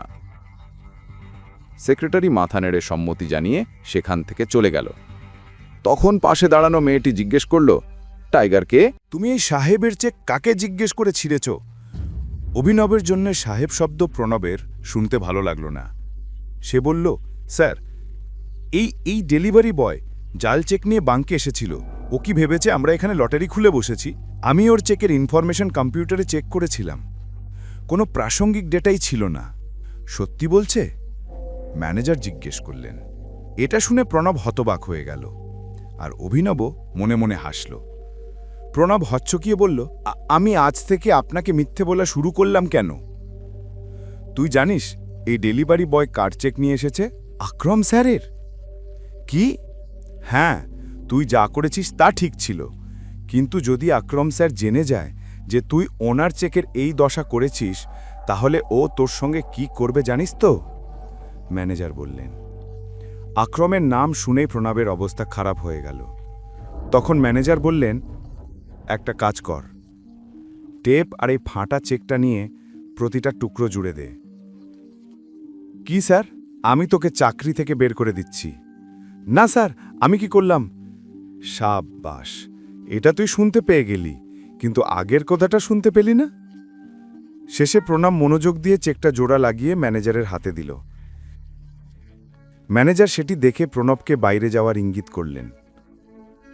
প্রণব বেরিয়ে যেতেই ম্যানেজার ভেতর থেকে দরজা বন্ধ করে অভিনবের দিকে এগিয়ে এলেন। টাইগার, এত বছর ধরে তুমি কোথায় ছিলে? আগে এটা বলুন, আপনি আমার বাবার সঙ্গে কিভাবে যুক্ত? আমি ওনার টিমের একজন সদস্য, ম্যানেজার বললেন। তখন বলরাজ বলল, টাইগার ফিরে এসেছে, কিন্তু মন্টি ফিরে আসা পর্যন্ত কেউ কিছু জানতে পারবে না, নইলে খেলা শেষ হয়ে যাবে। হ্যাঁ, বলরাজ ঠিক বলছে টাইগার। আমাদের সিংহের দলে এক নেকড়ে ঢুকে পড়েছে, যে আমাদের খবর শত্রুদের দিচ্ছে। সাবধানে থাকতে হবে। নেকড়ে মানে গুপ্তচর? অভিনব জিজ্ঞেস করল। বলরাজ উত্তর দিল, হ্যাঁ, এ নিয়ে মন্টি তোমাকে বিস্তারিত বলবে। ততদিন গুহা থেকে বেরোনো যাবে না, এই অন্ধকারে থাকতে হবে। এদিকে আমাদের তোমার বাবা মানে আমাদের সঞ্জয়ের খুনিকেও খুঁজে বের করতে হবে, আর এই নেকড়ে কারা তাও জানতে হবে। এই দলে আর কার কার সঙ্গে দেখা করা বাকি আছে? এই গ্রুপে আছেন মন্টি, আকরম, বলরাজ, আমি মানে ডিকে, ইক্কা, পার্কার আর আলানা।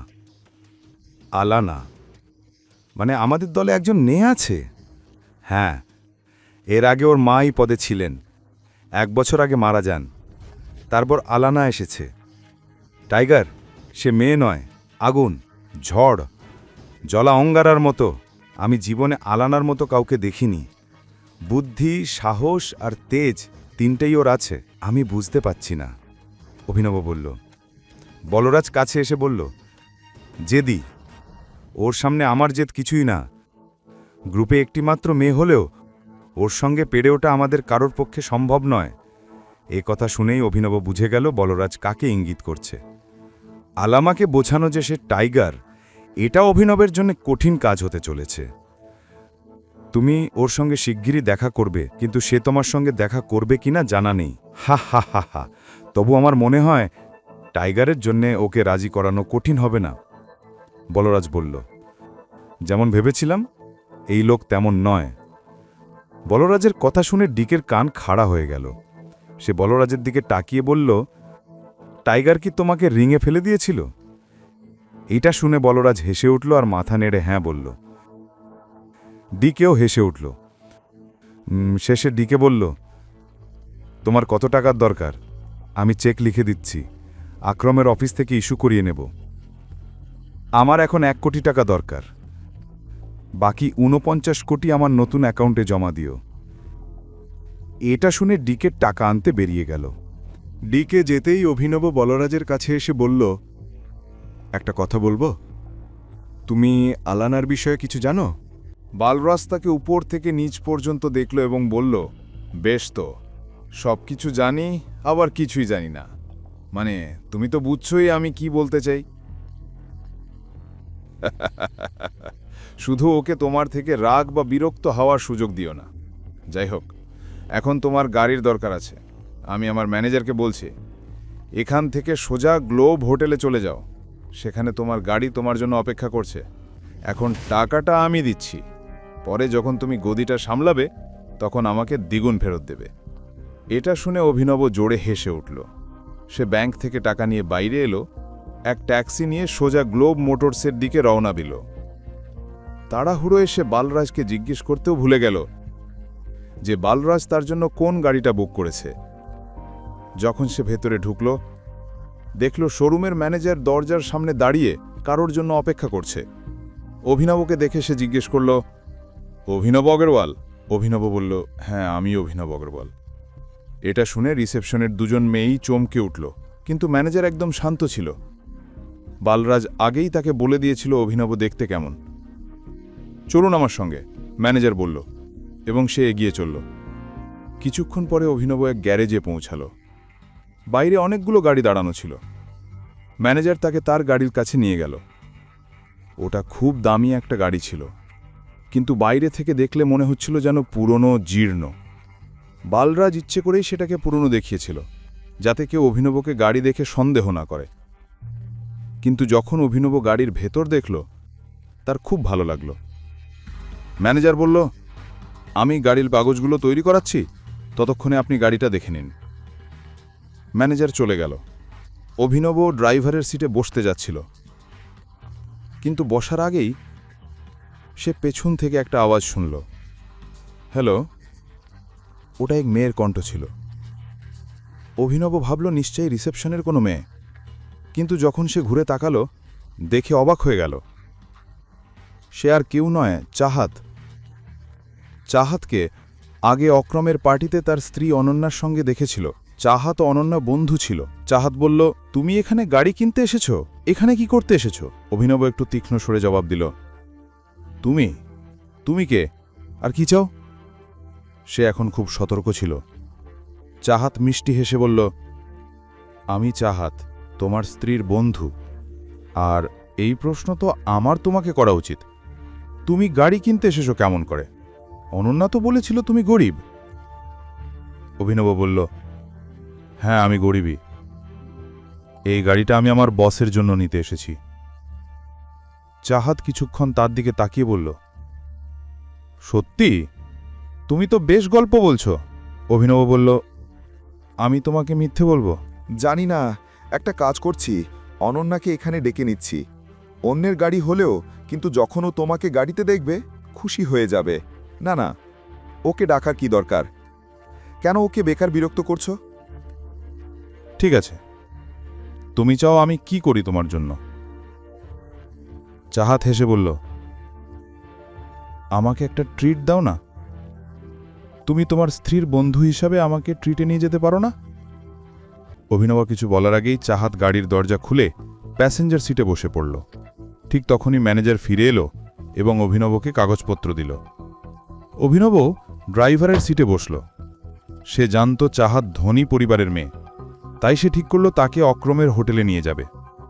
পুরো রাস্তা জুড়ে চাহাত মাঝে মাঝে অভিনবর দিকে তাকাচ্ছিল, আর অভিনব ভাবছিল এই মেয়েটা আসলে চায় কি। হোটেলের নিচে গাড়ি থামতেই অভিনবর ফোন বেজে উঠল। অক্রম ফোন করেছিল। হ্যালো টাইগার, সব ঠিক আছে তো? তোমার গাড়ি আমার অফিসের নিচে দেখলাম, ওপরে চলে আসো, আমি তোমাকে একটা ভিআইপি কার্ড দিচ্ছি। অভিনব ফোন রেখে ঘুরে দেখল চাহাত তার পিছনেই দাঁড়িয়ে আছে। সে বলল, তুমি একটু এখানেই থাকো, আমি একটু কাজ ছেড়ে আসছি।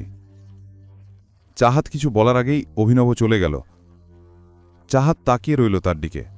সে জানত এটা অক্রমের অফিস, কিন্তু অভিনব সেখানে কি করতে গেল আর কে তাকে ফোন করে ডেকেছিল সেটা তার মনে সন্দেহ জাগাল।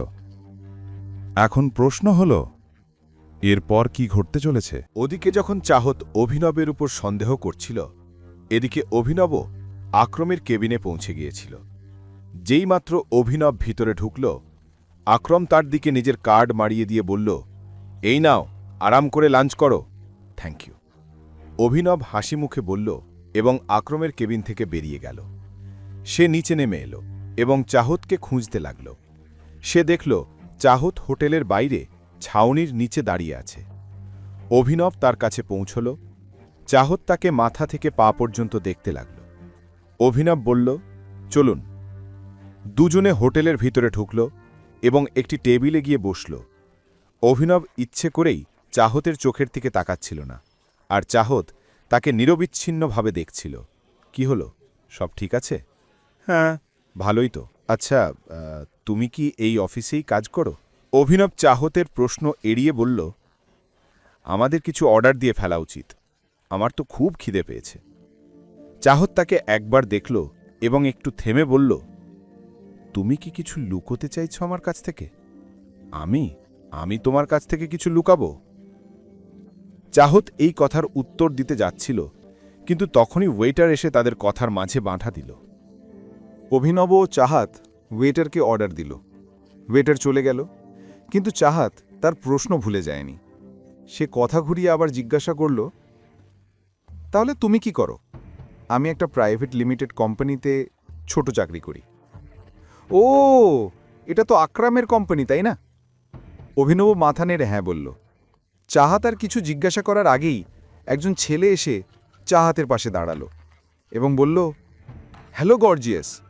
চাহাত ঘুরে তাকালো, দেখল এক সুন্দর ছেলে ফর্মাল পোশাক পরে তার পাশে দাঁড়িয়ে আছে। ছেলেটি বলল, ইউ আর সো বিউটিফুল। আমি আসতে চাইনি, কিন্তু নিজেকে আটকাতে পারিনি। আমি কি তোমাকে একটা সুন্দর ট্রিট দিতে পারি? তার চোখে দুষ্টুমি মিশ্রিত হাসি ফুটেছিল। চাহাত বুঝে গিয়েছিল তার উদ্দেশ্য, এবং অভিনবও তা টের পেয়েছিল। অভিনব গম্ভীরভাবে বলল, দেখতে পাচ্ছ না, ও আমার সঙ্গে ডেটে এসেছে।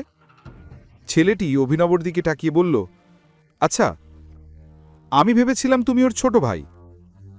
তবে যেহেতু বলেছ তুমি ডেটে আছো, তাহলে ভদ্রভাবে বলছি, এখান থেকে চলে যাও।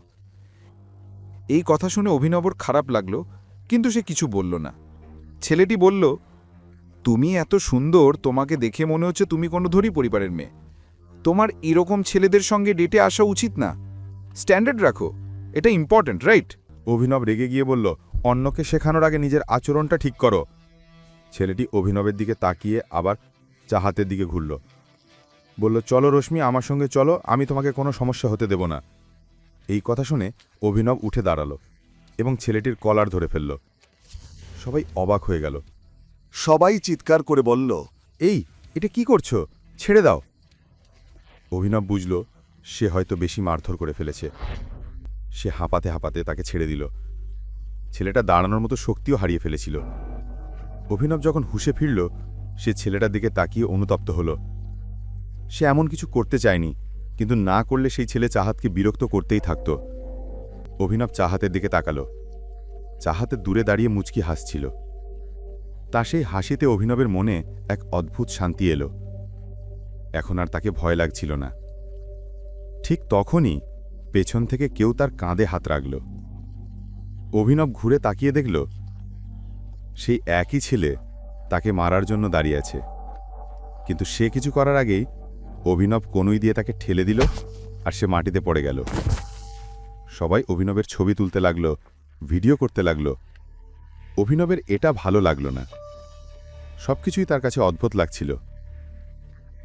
সে সেখান থেকে চলে যেতে চাইল, কিন্তু তখনই পেছন থেকে আওয়াজ এলো, এটা কি এখানে কোনো মাছের বাজার নয়, এটা একটা রেপুটেড হোটেল। এই কণ্ঠস্বর হোটেলের ম্যানেজারের ছিল। ম্যানেজার রেগে বলল, তোমার সাহস কিভাবে হলো আমাদের ভিআইপি কাস্টমারের উপর হাত তোলার? অভিনব বলল, কারণ এই লোকটাই আমাদের বিরক্ত করছিল। আমি ওর সাথে ঝামেলা করতে চাইনি, কিন্তু সে ও আমার বাবার সম্পর্কে বাজে কথা বলেছিল। ম্যানেজার বলল, এই সামান্য ব্যাপারে তুমি এমন কাণ্ড ঘটালে, এখনই ওর কাছে ক্ষমা চাও। আমি ওর কাছে ক্ষমা চাইব? ওকে বলো ও যেন আমার কাছে ক্ষমা চাই। চুপচাপ ক্ষমা চাও। তুমি জানো না আমি কে। ক্ষমা না চেয়ে তোমাকে আমি এই হোটেল থেকে বের হতেও দেব না। যেই লোকটাকে অভিনব মেরেছিল সেই কথা বলল। পরিস্থিতি আরও খারাপ হয়ে যাচ্ছিল। বিষয়টা আরও বাড়ার আগে চাহাত মাঝখানে এসে বলল, আসলে দোষ অভিনবর নয়, এই লোকটার। এ আমাকে জোর করে ধরার চেষ্টা করছিল, আমার সঙ্গে খারাপভাবে কথা বলছিল। আমি আর অভিনব একসাথে লাঞ্চে এসেছিলাম, আর এই লোক। চাহাত ম্যানেজার আর আশেপাশের লোকজনকে পুরো ঘটনা বলে দিল। ম্যানেজার ফিরে সেই ছেলেটার দিকে তাকিয়ে বলল, এটা কি সত্যি? ছেলেটা কোনো জবাব দিল না। তখন ম্যানেজার আবার চাহাতের দিকে ঘুরে বলল, যাই হোক ম্যাডাম, আপনাকে ক্ষমা তো চাইতেই হবে। অভিনব বুঝে গেল ম্যানেজার তার সঙ্গে ওইভাবে কথা বলছে কেন। আসলে সে অভিনবকে তার পোশাক দেখে বিচার করছিল। যখন অভিনবর মনে হলো আর কোনো রাস্তা নেই, সে নিজের পকেট থেকে আকরামের দেওয়া কার্ডটা বের করল এবং ম্যানেজারের দিকে বাড়িয়ে বলল, তুমি জানো এই কার্ডটা কে দিয়েছে আমাকে? এখানে লেখা নামটা পড়ো, তারপর বুঝবে ন্যায্য সিদ্ধান্ত কাকে বলে। হ্যাঁ, ও ঠিক বলছে। ভিড়ের মধ্যে কেউ একজন অভিনবর কথা সমর্থন করে বলল। ম্যানেজার কার্ডটা নিয়ে ভালো করে দেখতে লাগল। যেই সে কার্ডের নামটা পড়ল, তার চোখ বিস্ময়ে বড় হয়ে গেল। অভিনব বুঝল ম্যানেজারের বলার মতো কিছুই বাকি নেই। তখন সে সেই ছেলেটার দিকে তাকিয়ে বলল, আর তুই মেয়েদের সঙ্গে কথা বলার আগে বাড়ি গিয়ে নিজের মায়ের কাছে শেখ কিভাবে মেয়েদের সম্মান করতে হয়। এ কথা বলেই অভিনব চাহাতকে সঙ্গে নিয়ে সেখান থেকে চলে গেল। দুজনে গাড়িতে গিয়ে বসেছিল, কিন্তু কেউ কারো সঙ্গে কথা বলছিল না। চাহাত বারবার অভিনবর দিকে তাকাচ্ছিল। শেষে না পেরে জিজ্ঞেস করল, তুমি ঠিক আছো? সরি, আমি তোমার মুড আর তোমার লাঞ্চ দুটোই নষ্ট করে ফেলেছি। তুমি চাইলে আমরা অন্য কোথাও গিয়ে খেতে পারি। ঠিক আছে, আমার কোনো অসুবিধে নেই, আমি সারাদিন ফ্রি। অভিনব তার কথা শুনে গাড়িটা ঘুরিয়ে অন্য এক হোটেলের দিকে নিল। কিছুক্ষণ পর সে গাড়ি থামালো। চাহাত নেমে হোটেলের দিকে তাকালো। অভিনব বোর্ডটা দেখে চাহাতের সঙ্গে ভিতরে ঢুকে গেল। অভিনব জানত এই হোটেল দিকপালের। তুমি ঠিক করে নিয়েছ যে তুমি তোমার সম্পর্কে কিছুই বলবে না? অভিনবর মনে যখন এই সব নানা চিন্তা ঘুরছিল, ঠিক তখনই চাহাতে এই কথা বলল। দুজন একটা টেবিলে বসে ওয়াইন খাচ্ছিল। অভিনব সরল মুখে জিজ্ঞেস করল, কিসের বিষয়? আসলে সে বুঝে গেছিল চাহাতের মনে সন্দেহের সূচটা কেন ঘুরছে। সেদিন পার্টিতে যখন আকরাম অভিনবকে আলাদা করে নিয়ে গিয়েছিল, সবাই ধরে নিয়েছিল সে তার ড্রাইভারের ছেলে, কিন্তু এই কথা চাহাতের বিশ্বাস হচ্ছিল না। সে বলল, অদ্ভুত, আমি তো তোমার বিষয়ে জিজ্ঞেস করব, আমার বিষয়ে কেন? অভিনব বলল, আমার বিষয়ে বলার মতো কিছুই নেই, এবং চাহাতের দৃষ্টি এড়াতে চারদিকে তাকাতে লাগল। ঠিক তখনই তার নজর পড়ল কয়েকজন লোকের দিকে, যারা গম্ভীরভাবে কিছু আলোচনা করছিল। একজন বলল, এই সময় দিকপাল বসের দাপট শুধু গুড়গাঁও নয়, পুরো ভারতে বাজছে। যেভাবে টাইগার বাজার থেকে গায়েব হলো, তেমনি তার নামও হারিয়ে গেল। এ কথা শুনে অভিনব ঘুরে সেই লোকটার দিকে তাকালো। সে বুঝতে পারছিল না ওরা টাইগার নিয়ে এমন কথা কেন বলছে। চাহাত জিজ্ঞেস করল, বলো অভিনব, তুমি আমার কাছ থেকে সবকিছু কেন লুকোচ্ছ? ঠিক তখনই তাদের মধ্যে একজন বলল, না, টাইগার এখনো যায়নি, টাইগার বেঁচে আছে আর সে খুব শীঘ্রই ফিরে আসবে। আরেকজন বলল, তোমাকে বলেছিলাম না জনি, এত বেশি বোতল খেও না যে স্মৃতি হারাও, কি সব বাজে কথা বলছো? জনি বলল, আমি বাজে কথা বলছি না, বাজে কথা তুমি বলছো। টাইগার আর দিকপালের তুলনা মানে যেন হুইস্কি আর দেশি মদের তুলনা, মেলে না। আমি বলছি টাইগার বেঁচে আছে আর খুব শীঘ্রই ফিরে আসবে। জনির এই কথা শুনে অভিনবর গা কাঁটা দিয়ে উঠল। সে বুঝতে চাইছিল জনি মদ্যপান অবস্থায় বাজে বলছে নাকি সত্যিই কিছু জানে। যখন অভিনব ওই লোকজনের কথা মন দিয়ে শুনছিল, তখন ওদিকে চাহত তাকে অবলোকনে দেখছিল। চাহত এখন অভিনবর মতো তাদের কথাগুলো শোনা শুরু করেছিল। যখন তাদের কথাগুলো তার কানে পড়া হলো, তখন সে ধীরে ধীরে হাসতে হাসতে বলল, ডেয়ারিং তো দেখো এই লোকগুলোর। ওই লোকরা দিকপালের হোটেলে বসে টাইগারের কথা করছে। হয়তো ওরা মদ্যপানে কথা বলছে, না হলে সত্যি এদের মধ্যে অনেক সাহস আছে। এত কথা বলে চাহাত আবার আরাম করে নিজের কুর্সিতে বসে পড়ল। কিন্তু অভিনব এখনও তাদের কথাই শুনছিল। টাইগার সবার সেরা, ভালোতে তো বটেই, আর বিদেশেও তার মোকাবলা কেউ করতে পারে না। দিকপাল তো কাছে দূর পর্যন্ত নেই, জনি বলল। ওই কথাটা শুনতেই একজন লোক জনের মুখে হাত রাখল এবং বলল, তোমার টাইগারকে নিয়ে যে ভালোবাসা আছে তা তোমার প্রাণ কেড়ে নিতে পারে। দূরে বসে থাকা অভিনব এটা শুনে মুখে হাসি ফুটল। সেই সময় তৃতীয় ব্যক্তি বলল, আরে জনি আমাদের মরিয়ে দেবে, আমার মনে হয় এখানে থেকে চলে যাওয়াই ভালো। ঠিক তখনই অভিনবর নজর পড়ল কালো স্যুট পরা একজন মানুষের দিকে। সে চশমা পরে অনেকক্ষণ ধরে তিনজনকে লক্ষ্য করে দেখছিল।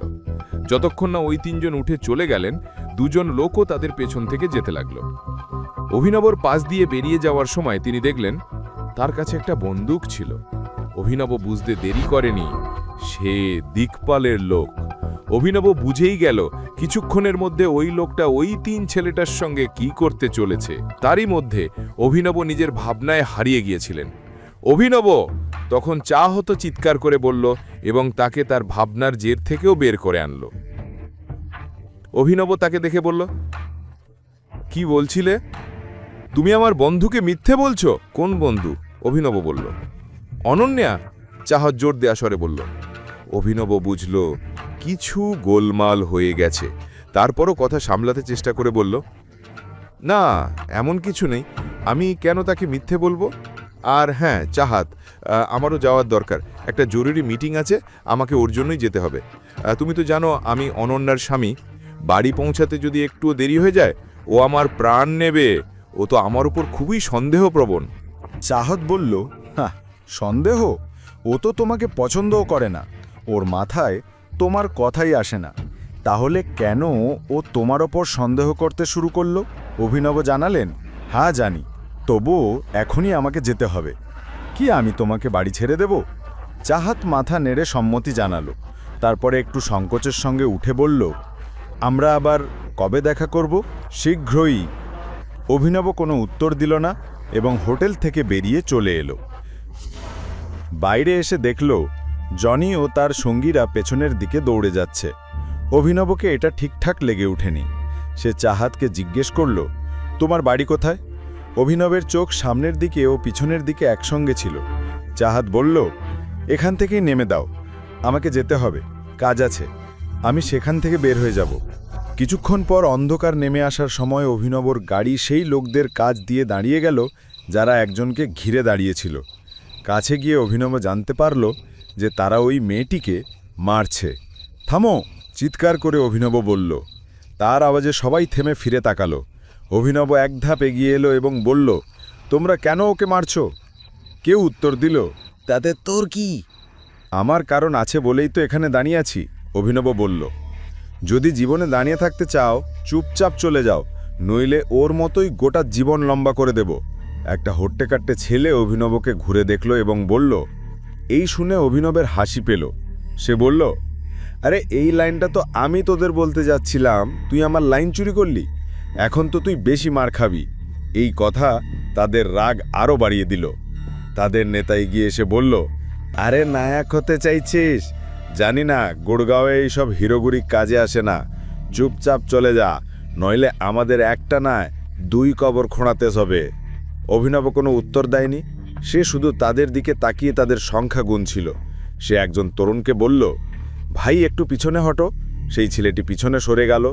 অবশেষে অভিনব তার গণনা শেষ করে বলল, হ্যাঁ, এখন কবরস্থানকে ফোন করে বলে দাও যে তারা 2 কবর নয় 20টি কবর খুঁড়ে রাখুক। 2 লোক 20 জন মৃতদেহ কবর দেওয়ার জন্য আসছে। এই কথা শুনে অভিনবের সামনে উপস্থিত প্রতিটি মানুষের রাগ জ্বলে উঠেছিল। ওদিকে অভিনব মুঠি শক্ত করে লড়াইয়ের জন্য প্রস্তুত হয়ে গিয়েছিল। এক লোক দৌড়ে অভিনবের দিকে এলো এবং লাঠি দিয়ে আঘাত করার চেষ্টা করল, কিন্তু অভিনব তার লাঠি ধরে নিল এবং তার পেটে মেরে দিল।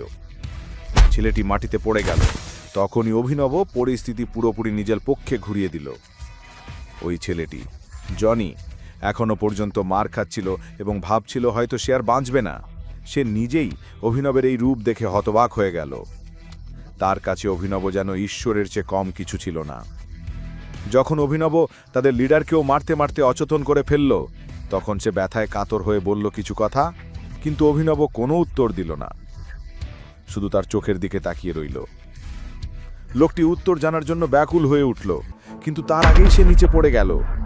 চোখ বন্ধ হয়ে গেল এবং নড়াচড়া বন্ধ করে দিল। তাকে এই অবস্থায় দেখে অভিনবের মুখে একটুখানি হাসি ফুটে উঠল। ওদিকে জনির মুখ অবাক হয়ে খোলা রইল। সে তার জীবনে এমন কাউকে দেখেনি যে একসঙ্গে এতজনকে হারিয়ে দিতে পারে। সে ধীরে ধীরে অভিনবের দিকে এগিয়ে এলো। অভিনব দেখল তার ঠোঁটের কোণের রক্ত লেগে আছে, চোখের নিচে কালো দাগ, পায়ে মোচকেছে, কাপড় ছেঁড়া। মোট কথা তার অবস্থা খুবই খারাপ। অভিনব সময় মতো না এলে হয়তো সে মারা যেত। ছেলেটি অভিনবের কাছে এসে জিজ্ঞেস করল, হ্যাঁ, আপনি কে আর আমাদের জীবন কেন বাঁচালেন? জনি এই প্রশ্নের উত্তর জানার জন্য ব্যাকুল হয়ে উঠল।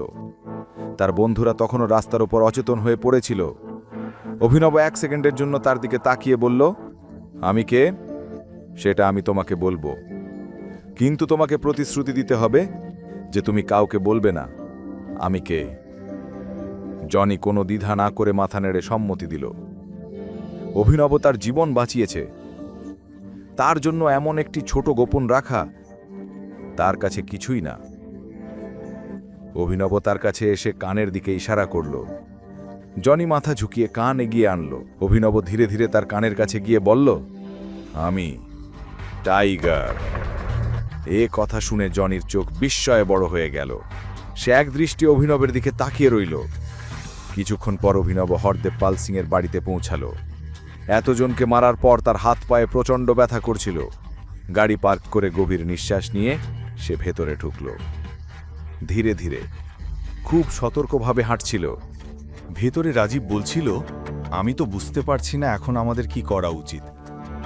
আমার মতে গৌরবকে বলা উচিত যে সে একবার আকরামের সঙ্গে কথা বলুক। এখন আমাদের সাহায্য কেবল ওরাই করতে পারে। রাজীব, শর্মিলার পরিবারের বাকি সদস্যরা গভীর আলোচনায় ব্যস্ত ছিল। মুখে চিন্তার ছাপ স্পষ্ট। যতক্ষণ না কিং কর্পোরেশনের সাপোর্ট পাওয়া যাচ্ছে ততক্ষণ আমাদের কাজ এগোবে না। আমার মনে হয় গ্রিন হোল্ডিং থেকে সাহায্য নেওয়া উচিত। শর্মিলা বলল, মা তুমি কি বলছো? অনন্যা বলল, এই 2টা কোম্পানি তো টাইগার চালায়, আর আমাদের মতো সাধারণ মানুষ টাইগারের সঙ্গে সরাসরি দেখা করতে পারি না। আজ পর্যন্ত কেউ ওকে দেখেইনি, তাহলে আমরা কিভাবে দেখা করব? এটা শুনে শর্মিলা বলল, হয়তো চিরাগ আমাদের সাহায্য করতে পারবে। আমি তোমার আর চিরাগের বিয়েটা ঠিক করে দিচ্ছি। যাই হোক, এই অভিনব আমাদের দিয়েছে কি?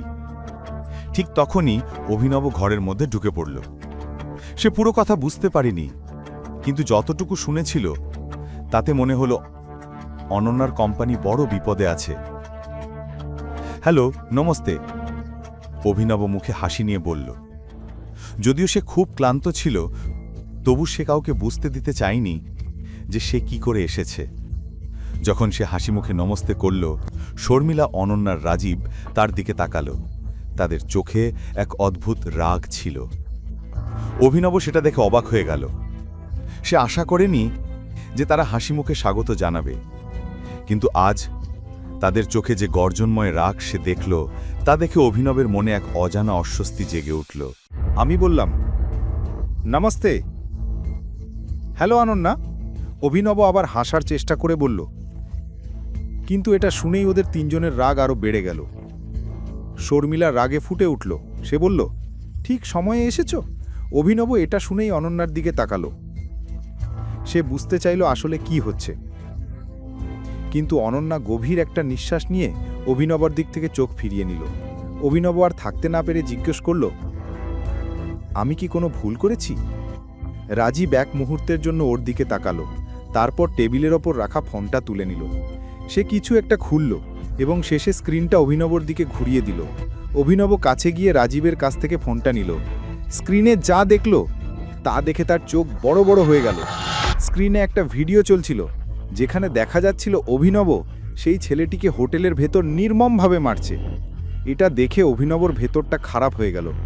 এখন সে বুঝতে পারল কেন সবাই তার ওপর এত রেগে আছে। সে বলল, যা কিছু হয়েছে আমি সেটা বুঝিয়ে বলতে পারি। এমন সময় শর্মিলা তার কথা কেটে দিয়ে বলল, কি বুঝিয়ে বলবে? যে নিজের খাবারের বিল পর্যন্ত দিতে পারোনি, আর সেটা এড়াতে তুমি ওই ছেলেটাকে মারলে? অভিনব কিছু বলার আগেই অনন্যা সামনে এসে বলল, আই কান্ট আন্ডারস্ট্যান্ড। এত দামি জায়গায় খেতে যাওয়ার কি দরকার ছিল? তুমি তো বলেছিলে তুমি চাকরির জন্য যাচ্ছ। অভিনব এখন ফেঁসে গেছে। সে আবার ভিডিওটা দেখতে লাগলো। পুরো ভিডিওতে চাহাতকে কোথাও দেখা যাচ্ছিল না। এটা দেখে অভিনবর যেন প্রাণ ফিরে এলো। যদি তারা জেনে যেত অভিনব চাহাতের সঙ্গে ছিল, তাহলে তার পক্ষে কিছু বোঝানো আরও কঠিন হয়ে যেত। সে চায়নি এমন কিছু করতে যাতে অনন্যা আরও বেশি রেগে যায়। আমরা তোমাকে নিজের ঘরে জায়গা দিইনি এজন্য যে বাইরে গিয়ে আমাদের পরিবারের সম্মান বাজারে উড়িয়ে দাও। যখন দুইজন মহিলা নিজের কথা বলে ফেলল, রাজীবও চুপ থাকতে পারল না। সে অভিনবকে বলা শুরু করল, অনন্যার স্বামী, আমাদের বাড়ির জামাই, এমন বড় হোটেলের ভেতরে এত নিচু কাজ কিভাবে করতে পারে? অভিনব বলল, আপনারা সবাই এমন বলছেন কারণ আপনারা সত্য জানেন না। আপনারা শুধু দেখেছেন আমি ছেলেটাকে মারছি, কিন্তু ভাবেননি আমি ওকে মারলাম কেন। সে আমাকে উল্টোপাল্টা কথা বলছিল, অশালীনভাবে কথা বলছিল আমার সঙ্গে। অভিনব হঠাৎ চুপ হয়ে গেল। তার মুখে প্রায় চাহাতের নাম চলে আসছিল। অনন্যা তৎক্ষণাৎ জিজ্ঞেস করল, তোমার সঙ্গে কে? সে অভিনবের চোখের দিকে তাকিয়ে রইল উত্তর জানতে। অভিনব চাইছিল অনন্যা যেন চোখ ফিরিয়ে নেয়, কিন্তু সে তা করল না। অনন্যা ধীরে বলল, এই ভিডিওটা পুরো দেশে ভাইরাল হয়ে গেছে, এখন তুমি কি করবে? অভিনব ধীরে বলল, সরি, কিন্তু যা ওই ছেলেটার সঙ্গে হয়েছে আসলে তার সাথেই হওয়া উচিত ছিল। এটা শুনে শর্মিলার রাগে ফেটে পড়ল। সে ক্রোধে অভিনবের দিকে এগিয়ে গেল। তার মনে হচ্ছিল অভিনবকে এক চড় মেরে দেয়, কিন্তু নিজেকে সামলে নিল। সে বলল, আমরা যখন তোকে ভদ্রভাবে কথা বলছি, তুইও ভদ্রভাবে কথা বল। পরিবারের সম্মান নষ্ট করার পরও বলছিস তুই যা করেছিস তা ঠিক করেছিস? তুই ভাবছিস আমরা তোকে প্রশংসা করব? না তোর কোনো চাকরি আছে, না তুই পরিবারে সাহায্য করতে চাস, তবুও অন্তত এমন কিছু করিস না যাতে আমাদের পরিবারকে লজ্জা পেতে হয়। শর্মিলা, শান্ত হও। রাজীব তাকে থামাতে চাইল। অনন্যার বিয়ে যদি কারো সঙ্গে হওয়া উচিত হয় তাহলে সেটা চিরাগের সঙ্গে, শুধু চিরাগের সঙ্গে। এটা শুনে অনন্যার চোখ বড় বড় হয়ে গেল। সে শর্মিলার দিকে তাকিয়ে বলল, মা, আমি কবে বললাম যে আমি চিরাগকে বিয়ে করতে রাজি? শর্মিলা বলল, তোর রাজি হওয়ার দরকার নেই। আমি তোর মা, আর আমি জানি তোর জন্য কি ভালো। এর সঙ্গে থাকলে সারা জীবন কষ্ট পাবি তুই, আর তোর কোম্পানিরও তো সাহায্য লাগবে। চিরাগ ছাড়া আর কেউ তোর কোম্পানিকে আবার দাঁড় করাতে পারবে না। অনন্যা বলল, না মা, তা ঠিক নয়। আমি নিজেই আকরাম স্যারের সঙ্গে কথা বলবো, তিনি আমাকে সাহায্য করবেন। আমি চিরাগকে বিয়ে করতে চাই না। শর্মিলা বলল, তাহলে কি তুই সারা জীবন এই লোকটার সঙ্গে থাকবি? এখন বল। অনন্যা দৃঢ় গলায় উত্তর দিল, না, আমি দুজনের কারো সঙ্গে থাকতে চাই না। এখনই পকেট এফএম অ্যাপ্লিকেশন ডাউনলোড করুন, লিংক বর্ণনায় দেওয়া আছে।